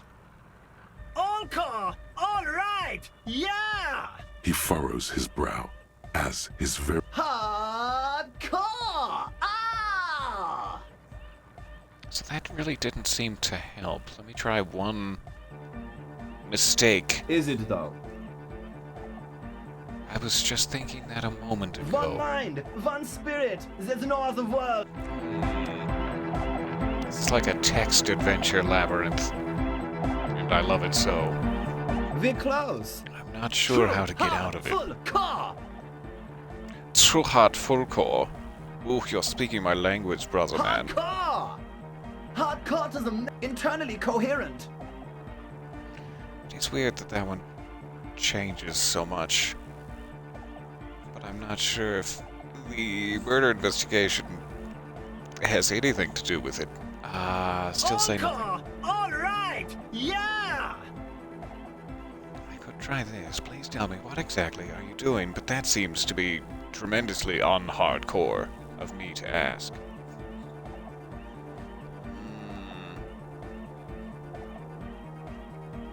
he furrows his brow. Hardcore! Ah! No, but seriously, I'm a The little question worried it is, isn't. what is the question? This seems like the furthest point I've reached in the puzzle.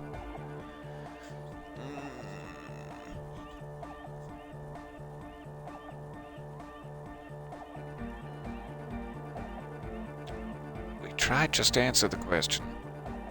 Maybe he wants it But to there be was a idiotic? But there was? Was We're there? close.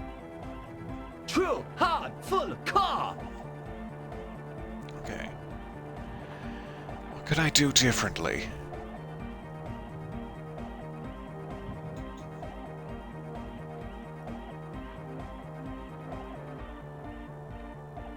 Hardcore! Hardcore is a mega, internally coherent.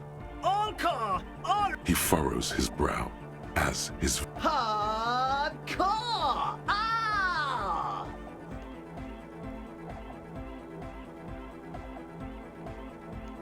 So Is it hardcore. It What is. it? I mean, really. The question is, what is the question? No, but seriously, I'm a bit worried it isn't. He frowns and then starts bobbing his head back and forth once more. Okay. That seemed to complete the egghead puzzle, but I'm not entirely sure why. That was not an option the first time we got to that point. It must have been like a number of failures that led me to that point. Don't Thanks, be Egghead. alarmed. Everything is okay. He isn't actually worried. Everything is still super hardcore. What he probably means is, it could be even more so. Why are there lungs on your belt buckle? This is my most prominent question. You said you were worried. What do you think is wrong with the music? There's nothing wrong with it. I'm still in love with the hardcore. He turns pensive all of a sudden. Sometimes I just feel like anodic music is in its infancy, you know? For example, take this Arno van Eyck jam I've been pumping for the last month, and will continue pumping for the rest of 51. Isn't something holding it back from being hyper? He thinks for a moment, then his expression It's clears. like it's only ultra. I think it's super hardcore, but you're right. It's not hyper hardcore. If anything, it sounds a bit proto, like it's not fully formed yet. You might be a moribund alcoholic and a failed cop, but you are pretty certain a thing cannot be both proto and hardcore. Do I be honest with them about the infancy of their anodic musics? It's proto. It's not hardcore at all. Wow! Culture cop! I It's think me. you might be right. But how could it become hardcore then? I know it in my heart, but cannot think it in my head. If this is not hardcore, how could anything be? It would be super ultra hyper hardcore if we were to include some of Estelle's crackly little ice sounds from the recorder. But first you're going to need to repurchase her headphones and gift them back to her, along with a warm hat. And then I will help you with the music, okay? Well, that sounds suspiciously like a question. I thought the question was, what is the question? I'm trying to think if anything could make it harder core. Wait, I just remembered something. I'm the police. I can't help you with this right now. I need something else, something extra. We do need something extra. No! This is the answer! Try to think of anything that could make it harder core. What? Guys, there's something happening in his head. Think even harder. Yeah! He's doing it! I'm so close to the But you're answer. not. This is almost certainly a matter that surpasses the limits of reason. Oh, my imagination fails me. I know! So does mine! Alright, I'll be back when I've got something hyper hardcore. Yeah! He's not even the slightest bit disappointed. Egghead, you are unflappable. Tell me, why are there lungs on your belt Lungs are buckle? for love! You know, I've heard that. L'amour, la compassion, la autodiscipline. Why would lungs be for love? Good to know. I don't know exactly what this means, but I feel like he'll appreciate it. It's weird. Love! In a woman's lungs! Lonely as I am, I'm not afraid. This strange, damaged feeling grows on and on. Cause I've never loved someone like you before. Oh, that's An so opening sweet. surge accompanies the words. It's It healed feels my like morale. electricity flowing down your scalp, dissipating into your neck. Feels good. Like a spark of life in that moribund sponge you call your body. Tell me, are you a thought No reader? nation, but transnation. No war, but class war. Does that answer my question? So you're not a thought reader, you're a communist, eh? I don't think even the label of communist would please him. Does that mean Don't you're a be a thought reader? lunatic. Of course he isn't. Jermaine here just yells random things. Odds are, sooner or later one of them will come off as thought reading. Yeah! Revolution imperative! Unless you were thinking Revolution imperative right now. Anyway, I've had a similar thing happen with eggs yelling. I know what you mean. This is the one time in my life where lying is the right thing to do. I was thinking Revachol That's imperative. fucked up, man. Lying like that. And a cop too. They saw right through me. Okay. You're not a thought reader, you're a He's not a communist. communist. It's just something he likes to yell. He picked it up from a tape jockey at the Elysium. She was a communist, though. Yeah! With the rebel yell! Why aren't you a communist? Communism is the truth. Best not to be a communist. Having extreme views on issues is detrimental to understanding all sides, you see. Alright, tell me something else, Egghead. Yeah! Is your real name Jermaine, like Noid just let slip? Dark-cord hardcore! Jermaine Egghead! Basically, yes it is. Oh, good to know. Alright, maybe your body can tell you what Arno van Eyck's jam is missing to make it harder core. I am, as you can see, an expert on hypnotic music. 28%. Passable, but not, great. In fact, probably not passable. Do I have anything to boom up my physical instrument? I have a white tank top that will boom me. Ah, -2. Nice. That will help. What am I wearing now? hurting my physical instrument. I could be wearing this white tank top, which goes very well with my cloak. Save it. The large-headed youth. Good morning! Yeah! Pump it up! 42%. Pump it up! It's not bad. No, that would be silly. Failure. Your body isn't for thinking. It's for robust, wholesome things. Things like discus, javelin, and 400-meter hurdles. Discus. Did someone say disco? Oh, we said discus. Horrific necktie. Alright, horrific necktie wants to try again. Thanks, yes. Alright. You know it in your lungs where the pressure should vibrate. In your heart that's alone. And in your solar plexus where the hits should land. So does every chordate animal. I am a chordate animal of disco. What? The young man makes a sudden move, like he's about to turn the volume down, but that would be ridiculous. And a melody? A good melody is what makes the song really stick, so that you can't get it out of your head anymore. Point to your head. Wow, okay. We should start with the melody. But where would we get that stuff from? I was thinking you would I'm know. sorry. I don't know anything about Nordic music. I'm just the party boy. I get the people going and say it's hardcore. That does seem to be your lot in life. Perhaps Estelle would know. She seems much more knowledgeable on He these feels things. ashamed. He can't be of more service to the future of dance music. Oh, it's okay, buddy. I'll look into it in an official capacity. It's up to the police to make the beats go harder. Alright, I'll see if I can come up with something on my own. A citizen investigation. That's probably more the way we should handle this. Not an official police, business.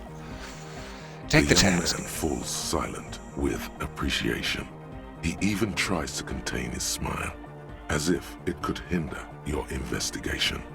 Your happiness could never hinder my investigation, Jermaine. I love you, buddy. Scooch closer to me for your forehead kisses. They are very hardcore. Basically, what you need to find here is a tape with some banging music on it, so that Egghead could use it to remix Fan 8's jam. Yeah, maybe that street hawker across the pawn shop has got some tapes to sell. That's just an idea. Definitely check. I also found a tape, but it seems to be mostly hymns. Anyway, that's all yours to figure out, I Cop don't know Man. what's on it. I'm guessing it's hymns. It is so nice to see you guys there. Hey, hey. Welcome. We are trying to make this tent more hardcore. Harder cores than ever before. Hyper super hardcore. Cop Man! Hey, I have a tape with me.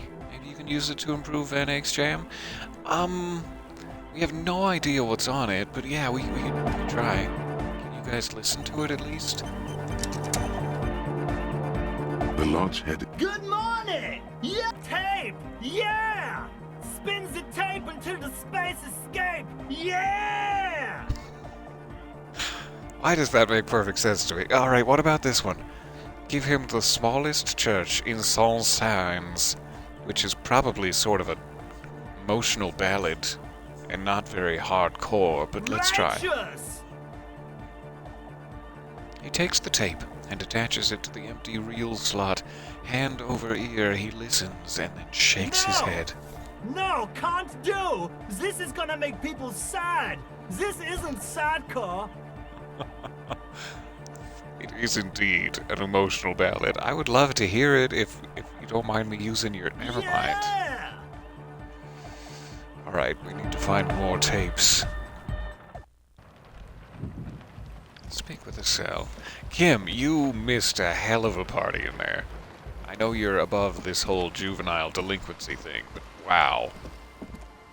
The shaggy-haired girl kneels on the sea ice. She looks up as you approach.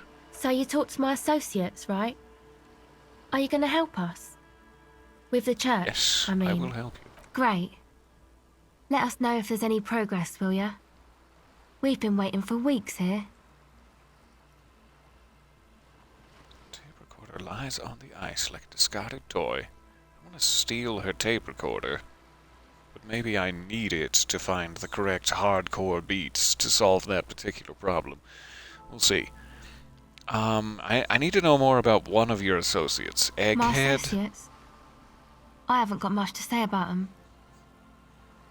You must know something Of about course them. I do. I just don't tell people about my friends and who they are and so on. I don't provide information on them. It's very noble. You're not To a the narc. cops. What about you? Tell me something about yourself. I'm a silver bird. Gorgeous. Maybe I'll ask later. Don't know about what makes you think it'll be any different later, but Neither do I. The others told me you went inside the church. What did you see? Some sort of sneaky crab man up on the roof? oh, that. You're not going to believe me. There's no point in me telling you. It was the crab man, wasn't it? I believe She's you. less prone to blurt it out, crab man, than the others. Go ahead and tell Okay. me. I went in and I saw a woman next to one of those machines there. Noid calls it a mainframe. She was dressed like someone who's been raised by their grandmother, you know, strange old clothes.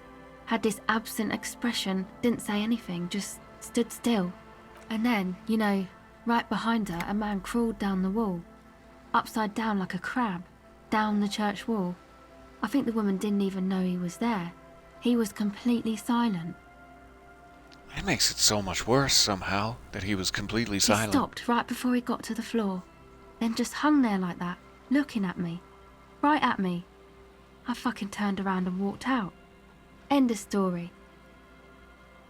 Like a crab, you say? Oh yeah, I forgot you didn't get to hear about the crab man, Kim. This is your first time. There's definitely a crab man on the ceiling of the church, just to fill you in. What did this crab man look It was like? too dark. I couldn't tell exactly. Come on, she obviously could. She already went into detail. I do believe you. I would like to know what he looks like, but I do Why? believe you. What would you stand to gain? Strange things happen. Crabmen, I've seen them. I've seen them in my childhood. It seems too ludicrous for a lie. What would you stand to gain, it seems? Honest. Nothing. Anyway, what else? Alright. I can still try to take her recorder, but we'll leave that for now. It's her only source of joy in the world, and she's already freezing to death. So apparently I don't have a hat I could give her, but there's this orange bum hat that might have been used as a mask during an armed robbery. You're welcome to it. I'm not using it. It will give you bum brain, though, which is a little sad. A little sad about the bum brain. Speaking of bum brain, I'm gonna take off this white tank top. Why does art inspire you so much? It does, but what is art? Excellent question. Art is a diverse range of visual, literary, auditory, and performative creativity. It's an expression of imagination and technical skill. Additionally, it's history, criticism, and pure enjoyment. In short, art is the highest form of human communication, representation, narrative, emotion, and agency intertwined. Would I fit into the art Have you world? looked in the mirror lately? You have the exact features of a savage art critic, with that beard and those clothes, disheveled and prophetic.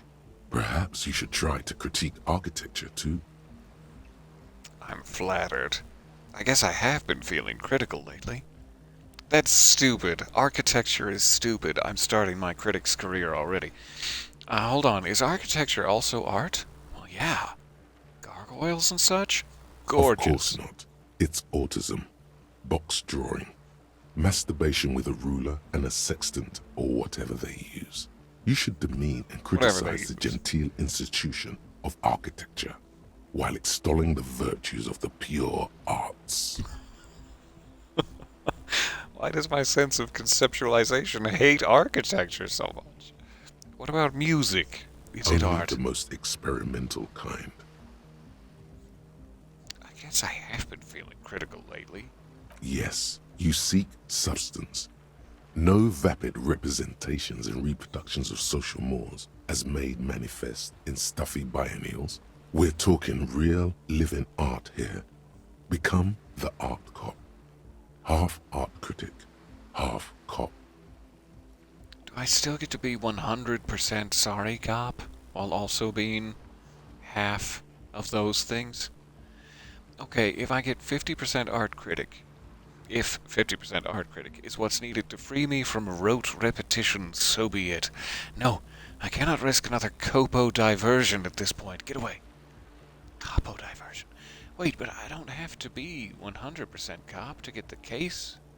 Don't I have to be? I can't read all of a sudden. 100% cop to get the case finished and all that. Quit Do I? being so indecisive. What are you going for here? Some kind of indecisive and camp aesthetic now? Strike a bold shape here. Go art or go home. I mean, it's very tempting. Il capo dell'arte. I love it. I'm sure I'll still be sorry cop in all the ways that matter, in every possible dialogue choice. So yeah, I'm opting in. I'm an art critic now. But I don't hate architecture. I have to talk to my sense of conceptualization Exactly. It's not only your duty to only catch the criminals off the street, you must also apprehend criminals of the printing press and the gallery, the trite and derivative artists and writers of the world. Go ahead and provide savage criticisms, art cop.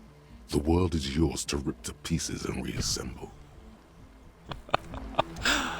I love this whole thought line. Alright.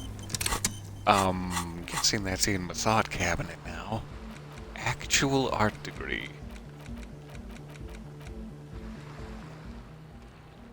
Takes an hour and 30 minutes. And meanwhile, you can't even look at this shit. Yeah, it's another coppa type. The worst one. The most savage and brutal. The art cop. Nothing is good enough for him. Everything is shit. You have to employ an armada of adjectives to depict and demean the mediocrity of the works and visual institutions around you. Really flex that critical muscle until the vocabulary for punishing mediocrity becomes second nature. Here we go. Alright.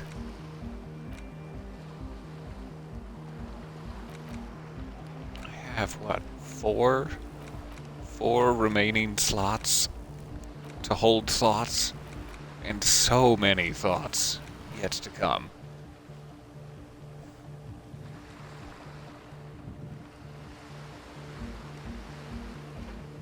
Hobo cop. Some kind of superstar, or the cop of the apocalypse. Very far down the list. Just a regular law official. Just a normal cop. No, I'm never going to see that thought. The choices I've made in life have barred me. Okay, I forget what we were actually trying to do. Get to, Kim's motor carriage to call the library. We can also investigate the church now that we have the key, but I'm, to be honest with you, a little scared of the crab man. In his little crab song that he sings as he scuttles down the wall. See what happens. Heavy wooden doors, more than 20, the lock turns easily. You hear a click as the shackle pops open.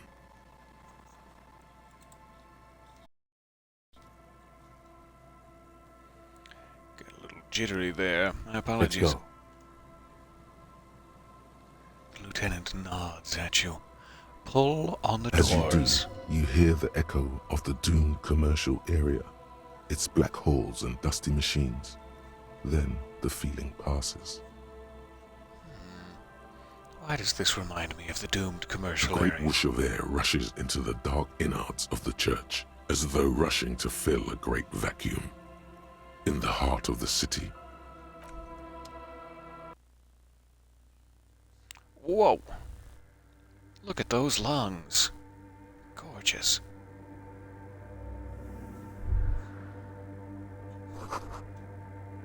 A strange stillness fills you as you look ahead. You should walk here, not run.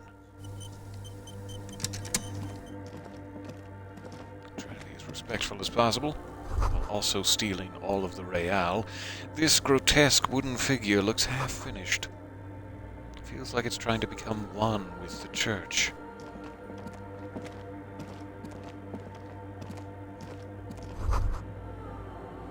More of the forked lightning pattern you saw outside. Bark beetles? No, it looks intentional. Some long-forgotten style.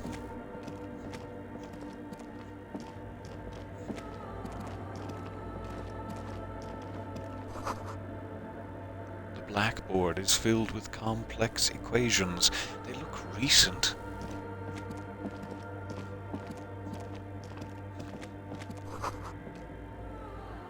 Bowl is filled with water. A live wire runs directly into it.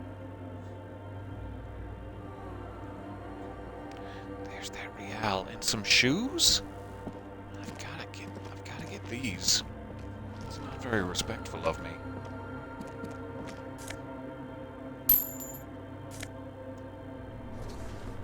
Yoink. Mesk bangers, red shoes. These dapper snakeskin shoes have an almost invisible white-on-white flower motif sewn on the tongue. The toe caps are all dusty from lying in the church. It gives me one to empathy because I'm literally in someone else's shoes. I love it. Plus they're so fashionable. That white-on-white?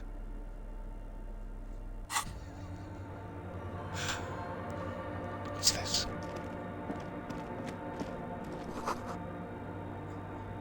A spider has spun its web around this wood-carved pillar.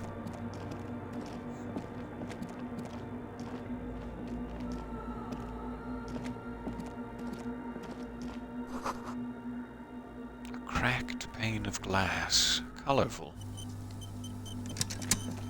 Paranoid quick saving, because the crab man will strike at any moment.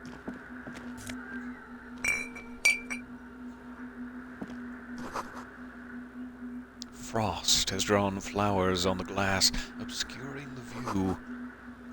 A figure drawn in frost on the window depicting a deer. Oh dear. Mesk banger's silk scarf. Surprisingly hard to say. Pain threshold. Bangers don't cry. You sure?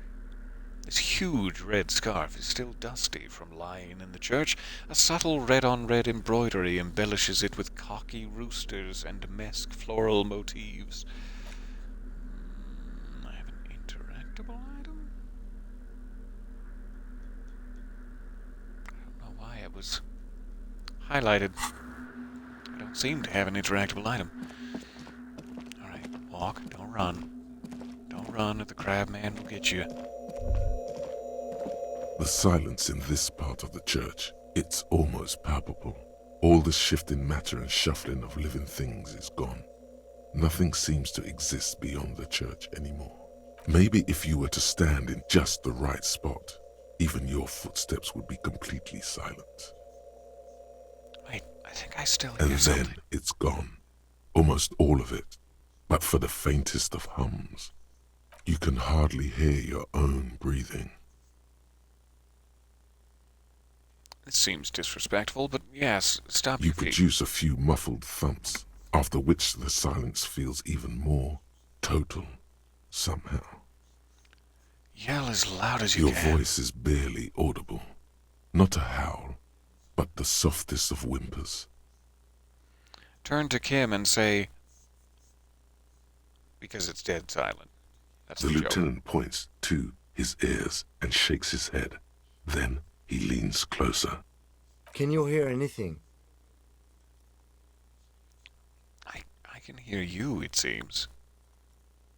Not really, but it's extraordinary. I've never experienced anything like I wonder this. why the church was built with such strange acoustics. His detached tone conceals how uncomfortable he is. Maybe the church was designed this way to prevent boisterous activity, singing and dancing on its premises. Definitely sounds like the perfect place to start a music slash rave business where your audience cannot hear you in certain areas. It'll be fine. Maybe they wanted to discourage singing and dancing. Hey, what if it's something paranatural? It's probably nothing, just our imagination. Whatever it is, it's definitely real. Something odd is happening The around us. lieutenant doesn't reply, but you can sense him tense up next to you. Look up into the bell tower where the crab man will drop into your eyes. The orderly rows of ceiling panels become barely visible, then disappear completely in the darkness of the tower overhead. What if I don't want to know what's up there? This is a red check. I would like to make sure my perception items are equipped, but 72% isn't terrible. Fingers crossed. Whew.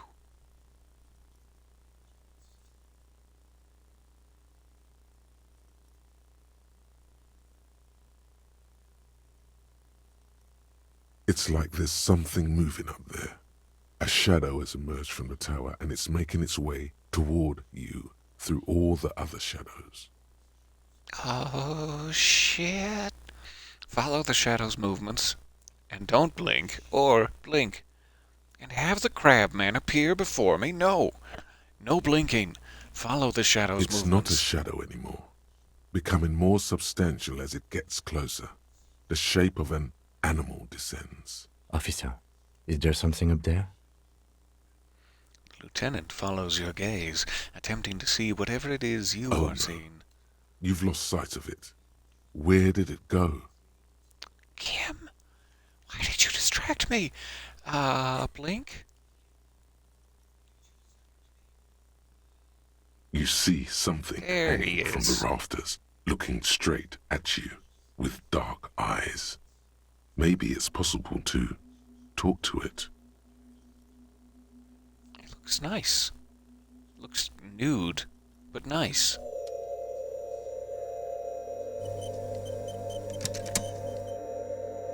Hey, crab man. The shadow is a man made of the same stuff as the carpentry of the building. He is studying you intently. The crab man. Hey, who's there? This is the police. Show yourself. Say nothing. Be quiet for now, or go, are you the crab man? I don't know if he would appreciate the moniker that's been given him.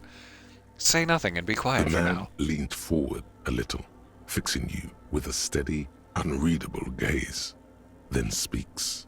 Habitual alcohol use has made you into a scared little pussy, Holmes. But don't worry, everything's gonna be alright. You come to the right place. Thank you. That accent is Villalobos, a peninsula in Mesk and a district in general. There's a sizable contingent of Villalobos-speaking Mesks in Revachol. The, right place for Here what? you can receive the mother's love. And when you're ready, she will take your hand and lift you out of the despair at the bottom of that bottle. This man is obviously a habitual narcotics user.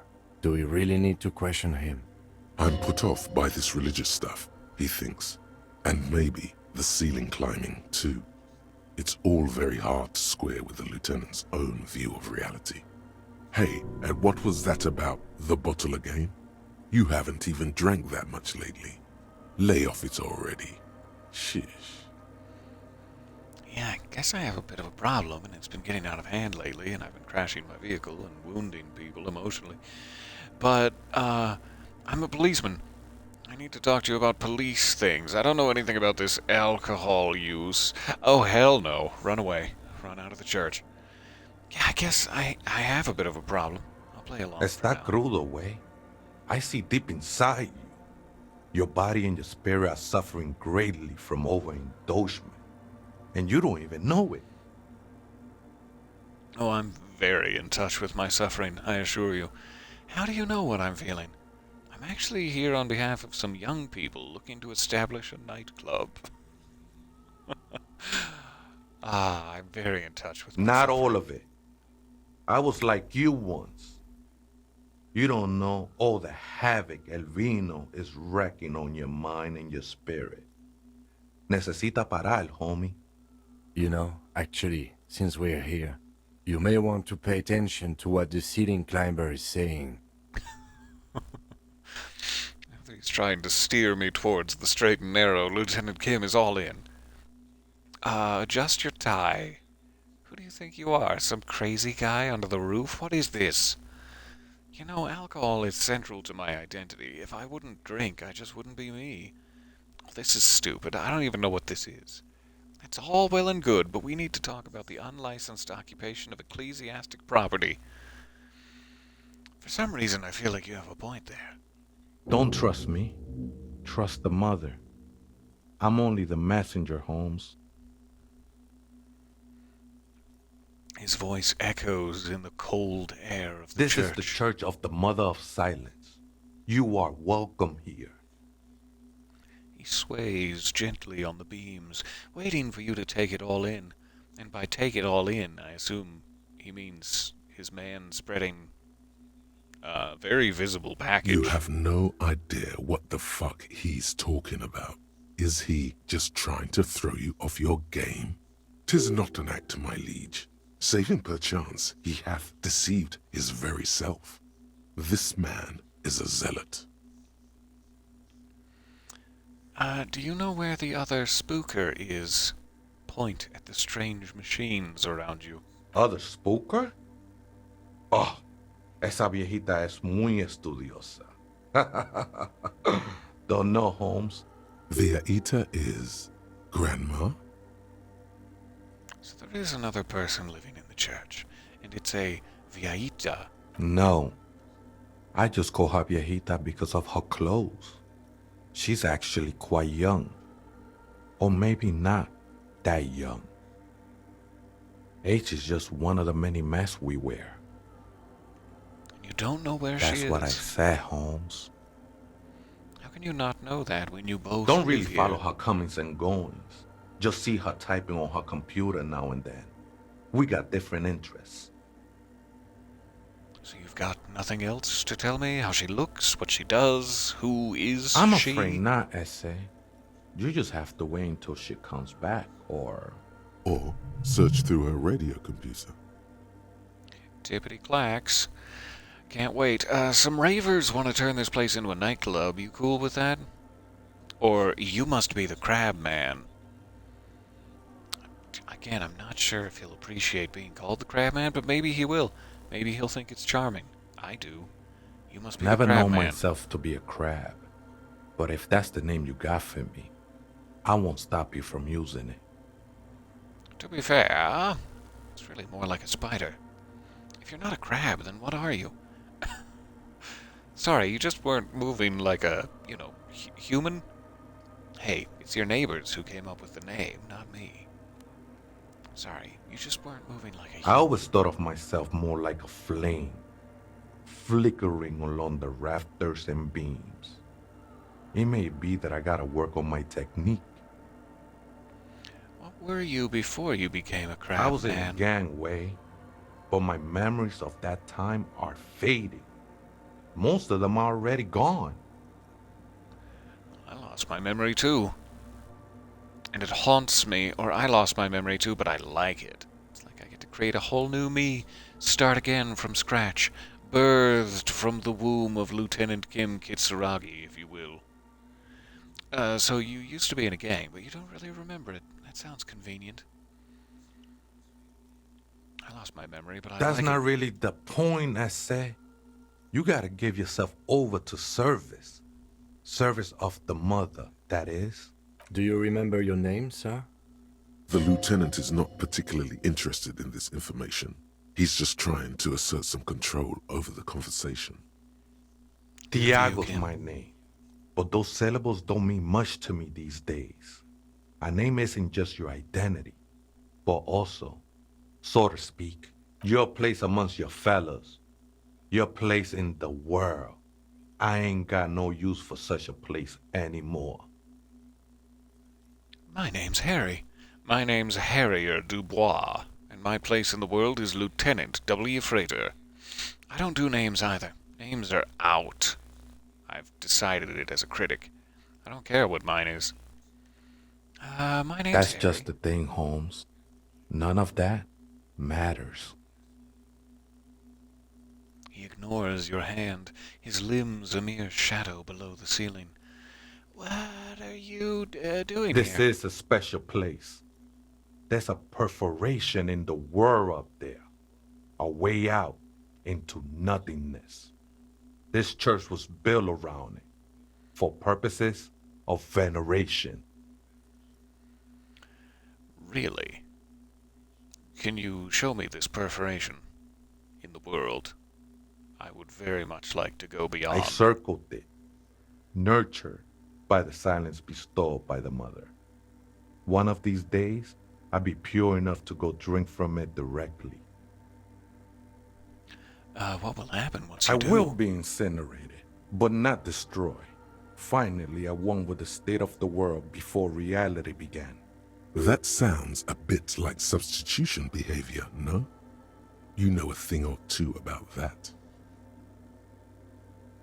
Are these yours? Show him the scarf and shoes you found. Who's this mother of silence you keep talking about? That's no simple question, Essa. She is one who can be painted or sculpted. She is a cavity in the dark beyond sense. She saved me, but I couldn't describe her to you. No one can, Holmes, and no one ever will. Are you sure you didn't just switch one drug for another? Silence can be intoxicating. I still don't understand what you're doing in the church, besides scuttling I'm a about. seraph, Holmes. I sing the mother's glory.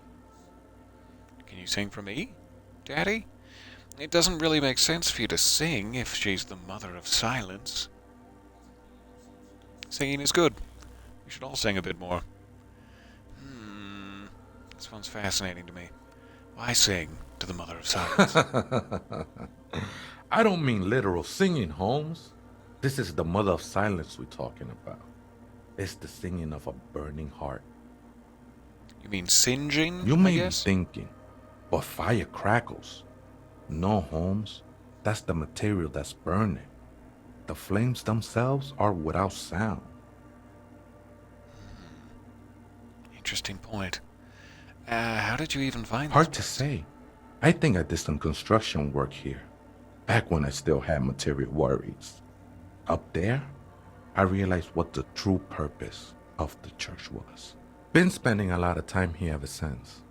The past is nothing to me now, eh? It didn't belong to me. I don't mean to criticize, but are you sure you didn't just switch one drug? It's not like that at all, man.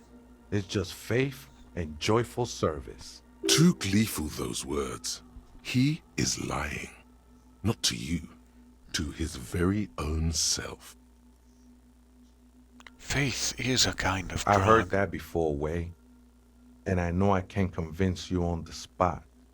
But think, when's the last time you woke up from silent communion with a hangover, regretting what you did last night? 7th grade. There are drugs darker than alcohol circling your system. I think love might have been my drug of choice. And I think I'm still hungover from it. She took you for a good spin, huh? Don't worry, bro. That love is but a drop compared to the ocean of the mother's love. The mother will eat all of you and never spit you out. It doesn't sound sinister at all. Good, thank you. I guess you have a point. Agree to disagree. I am personally disappointed in people that say things like that, so no thank you. I was being insensitive. Sorry, let's move on. I was being insensitive. No worries, man. I know this shit takes time. Hey, are you, how do I say this, nude? I think they were. A long time ago. I had to shed them like skins to get closer to the center of the silence. You could have them. I don't need them anymore. Thank you. I'm literally already wearing your shoes. Right, I had other The questions. sinewy figure lingers on the wooden beams, blending into the shadows. You've been here a long time. Do you know why the church was abandoned? Police raid a while back. Did you witness it? Not really. Or at least I don't remember much of it anymore. The mother's love has done its job. That's what's so great about the mother. It lets you forget about everything. Speaking of things you'll probably want to forget about, some ravers want to turn your sacred, silent cathedral into a sort of nightclub filled with hypnotic music. There will literally never be a second of silence in here again. The ones in the tent outside? Right? I see them. Guessing they're the ones who call me a crab. Probably scared of me. I trust you won't get in the way of some enterprising youth. I have to say, it's a great idea, and you should support it. What do you think about the nightclub? Why not? They wouldn't bother me none. I'm usually way up there, imbibing. Ain't no music on earth that can reach where I go. That's very understanding of you. Might even be nice to have some company. He said that in spite of himself. He's more attached to the human than he'd like to think. Okay. Thank you. Seem like a lovely man. Despite the fact that you're clambering nude upon the rafters, lovely man.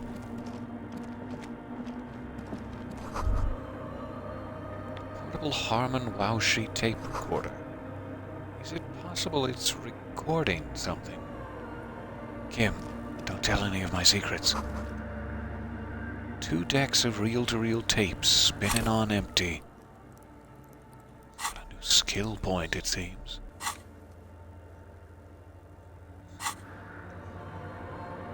Oh! I completely forgot about the whole karaoke thing. I was supposed to get a hold of a sad song on tape.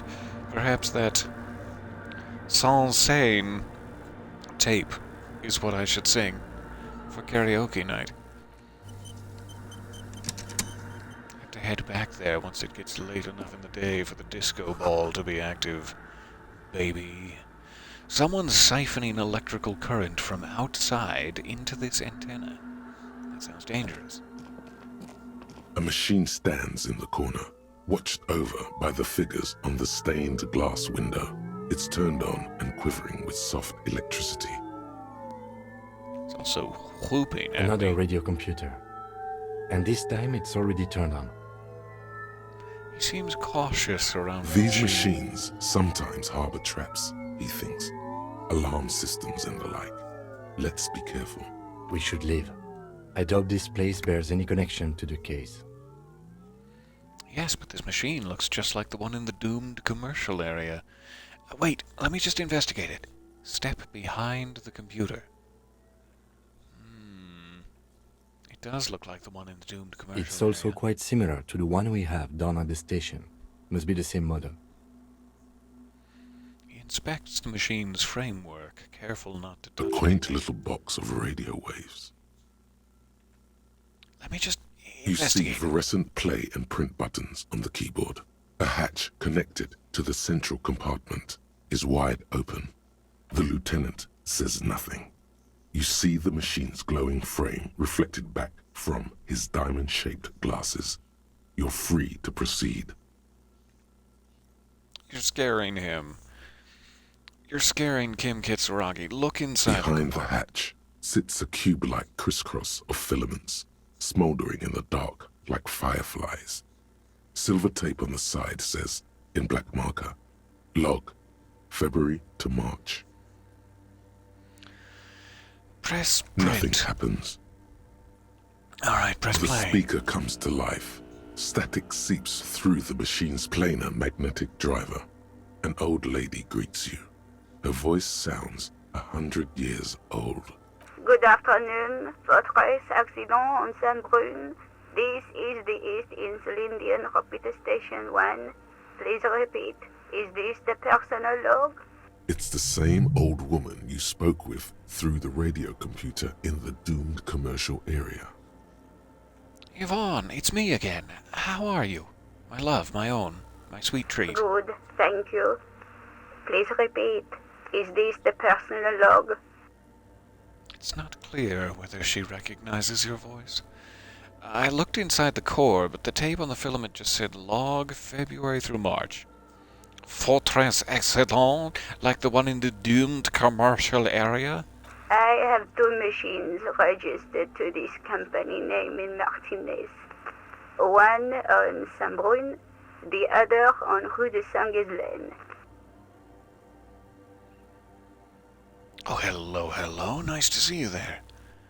Welcome to you both. Soul P, I liked your pretty nails on your Insta video. Oh, thank you. It's very kind of you. I have to redo them, as I have received new colors from my secret admirer. And I'm looking forward to it. Nice to see you, Yvonne. Thank you. So there are 2 Fortress Accident computers. Why is one of them in an abandoned Saint-Brun. church? That's the church. And Rue de Saint-Ghislaine? That's the doomed commercial area.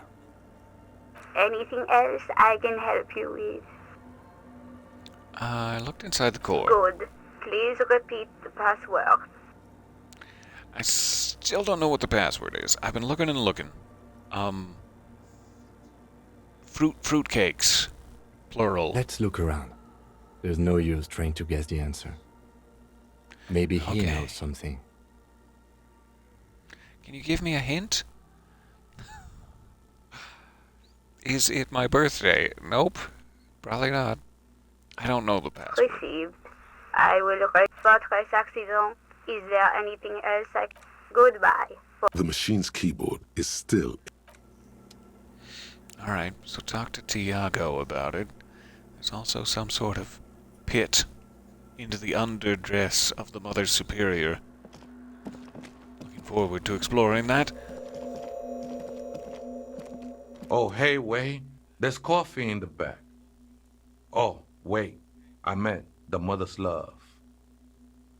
Coffee is the mother's love? Suddenly I do wish to, partake of the love. Can you show me where? Have you, by any chance, heard the Vieta say the password to her radio computer? Too many times, Esse. You need it for something. Surveys are a good way to fish for personal information, especially in the name of public safety. Don't know if Tiago is going to believe that I've just suddenly have a survey to ask of him. I guess it could be police-related, this survey, but it's for a first-degree murder investigation in Martinez. Honestly, I just want to break into the radio computer and see what's on it. That's the truth of the matter. Doing a survey of passwords. Just tell me what's the password. I mean, I'll lie. Sure, I'll lie to you. Don't sweat it, vato.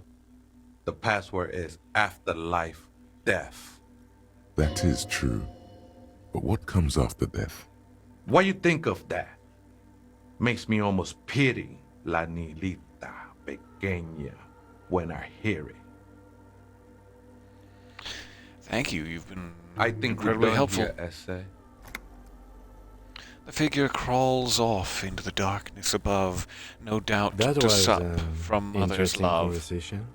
However, I'm still not sure how it's relevant to our investigation. Oh, you'll see, Kim. You'll see. I have no guarantee of that. I'm just trying to play it cool. Okay, afterlife death. The machine's keyboard is still... The speaker comes to... Good afternoon. Good. Please repeat the password. Good. Boop. I have unlocked the filament.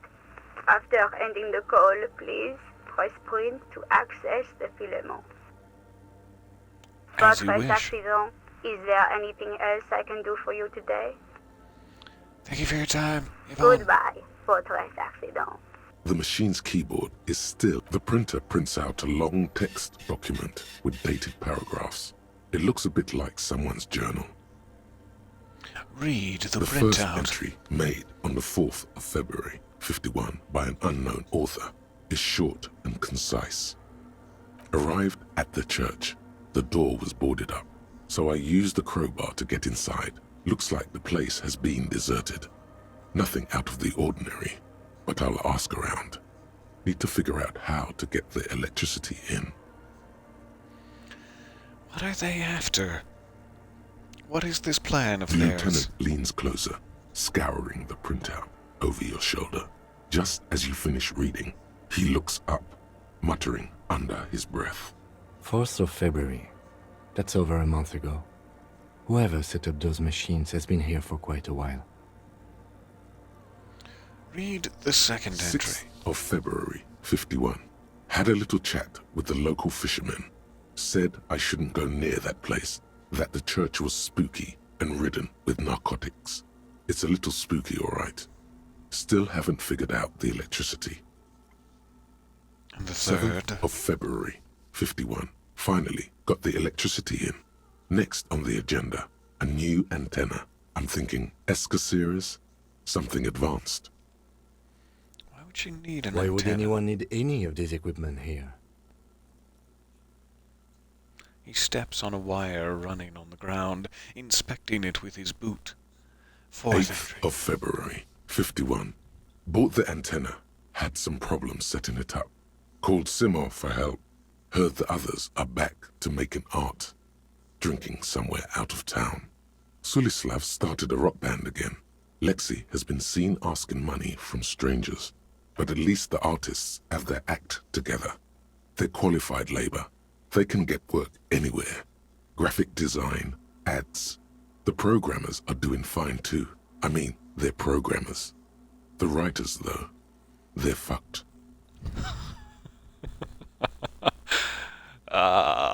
The meta-commentary I of just it. have to find out what caused that data loss and be done with it. Still don't understand how it managed to wipe out the backup, when the backup wasn't even connected to the front. I know. Everyone thinks it's impossible. They say I must be lying. I'm here to set it right. So Fortress Accident suffered a data loss. Seems like something to do with radio computers. Unfortunately, I don't know enough about them to understand what the author is saying. Something about the backup data getting destroyed, and how everyone thought it was the author's fault. Let's just keep reading. Artists, programmers, Lexi, who are all these? I think these people worked in the radio computer games business. The one we saw in the Doom commercial area. They must be our former co-workers. Read the 5th. 12th of February, 51. Brought some food from the grocery store. Apparently, there's a strike going on in the harbor. Definitely not happy to see the Martinez people again. Everything's now set up in the church. Going to start working tomorrow, 8 a.m. The strike. We are nearing the date of the murder. Keep reading. I'm interested now. I want to know what's that radio anomaly that sent this person here in the first place. Read the 6th. 25th of February, 51. I've been sending data up to Lintel for a while now, trying to recreate the data loss, but nothing. Didn't even feel like logging in, the disappointment. But I did discover a curious audio-spatial anomaly at the back of the church. I've named it the Swallow. It swallows sound. Need to get some mics. Can't possibly be a coincidence. From what we've learned of the motorway south. Is she talking about? The lieutenant looks to his right, toward the silence. Read the 7th entry. 28th of February, 51.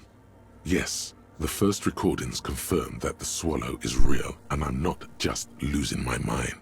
It's a pillar of silence, with a diameter of approximately 3 meters. Seems like the higher I go, the less I record.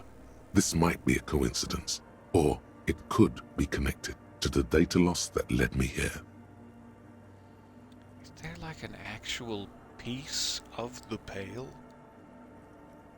inside the church building? Is that what they're studying? And if that's the case, was there a piece of the pale inside the doomed commercial area?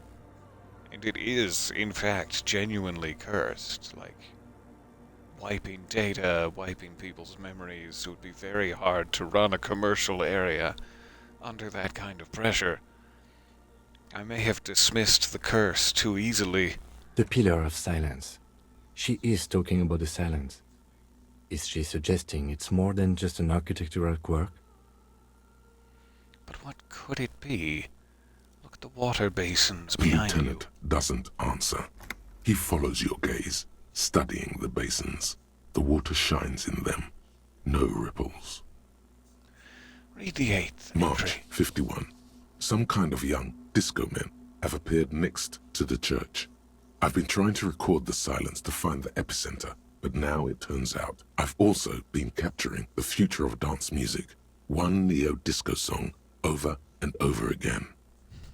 Fortunately, the song is so monotonous, I was able to devise an algorithm to factor it out. The other day, one of the disco men came in. Before I could even say hello, she got scared and left. Good. I don't want anyone distracting me from my work. She must be describing a Girl on cell. the ice? Sounds like her, yes. March 51. I got a call from the repeater station. Someone has tried to access the radio computer in our old office in Martinez. Can't do anything about it. The storekeeper still doesn't want to let me inside the building. Thinks I'm part of some kind of curse. How Martinez of her. That is so interesting. To see yourself from an outside perspective. That's me. I was the one who broke into that radio computer, and the storekeeper must be Plaisance. I knew it wasn't a good idea to meddle with that machine.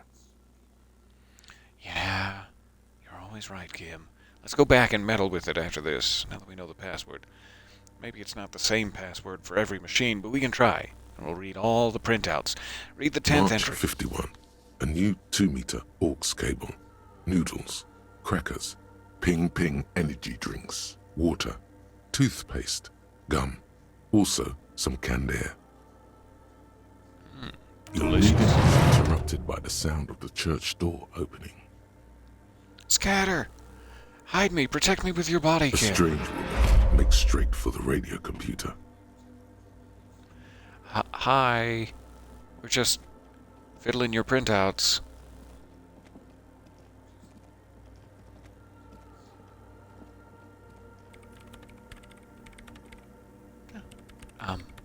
Hello? Breaking into my Alrighty. radio computer, I see. She glares at you as she holds down the off button for several seconds. The machine I do reboots. apologize for the intrusion, madame. We are with the RCM, you see. We're here on a side case representing certain music venue organizers. Probably not important. We're not just breaking in, I'm pursuing a mysterious lead and searching for my lost identity. You won't find any answers from here. She barely looks up from the keyboard. You hear the machine whir back to It's life. just me and my computer, and it has been this way for weeks. Now please give me some room. I need 2 seconds to see that you haven't destroyed anything. Oh, not at all. I've just used some of your printer paper and ink.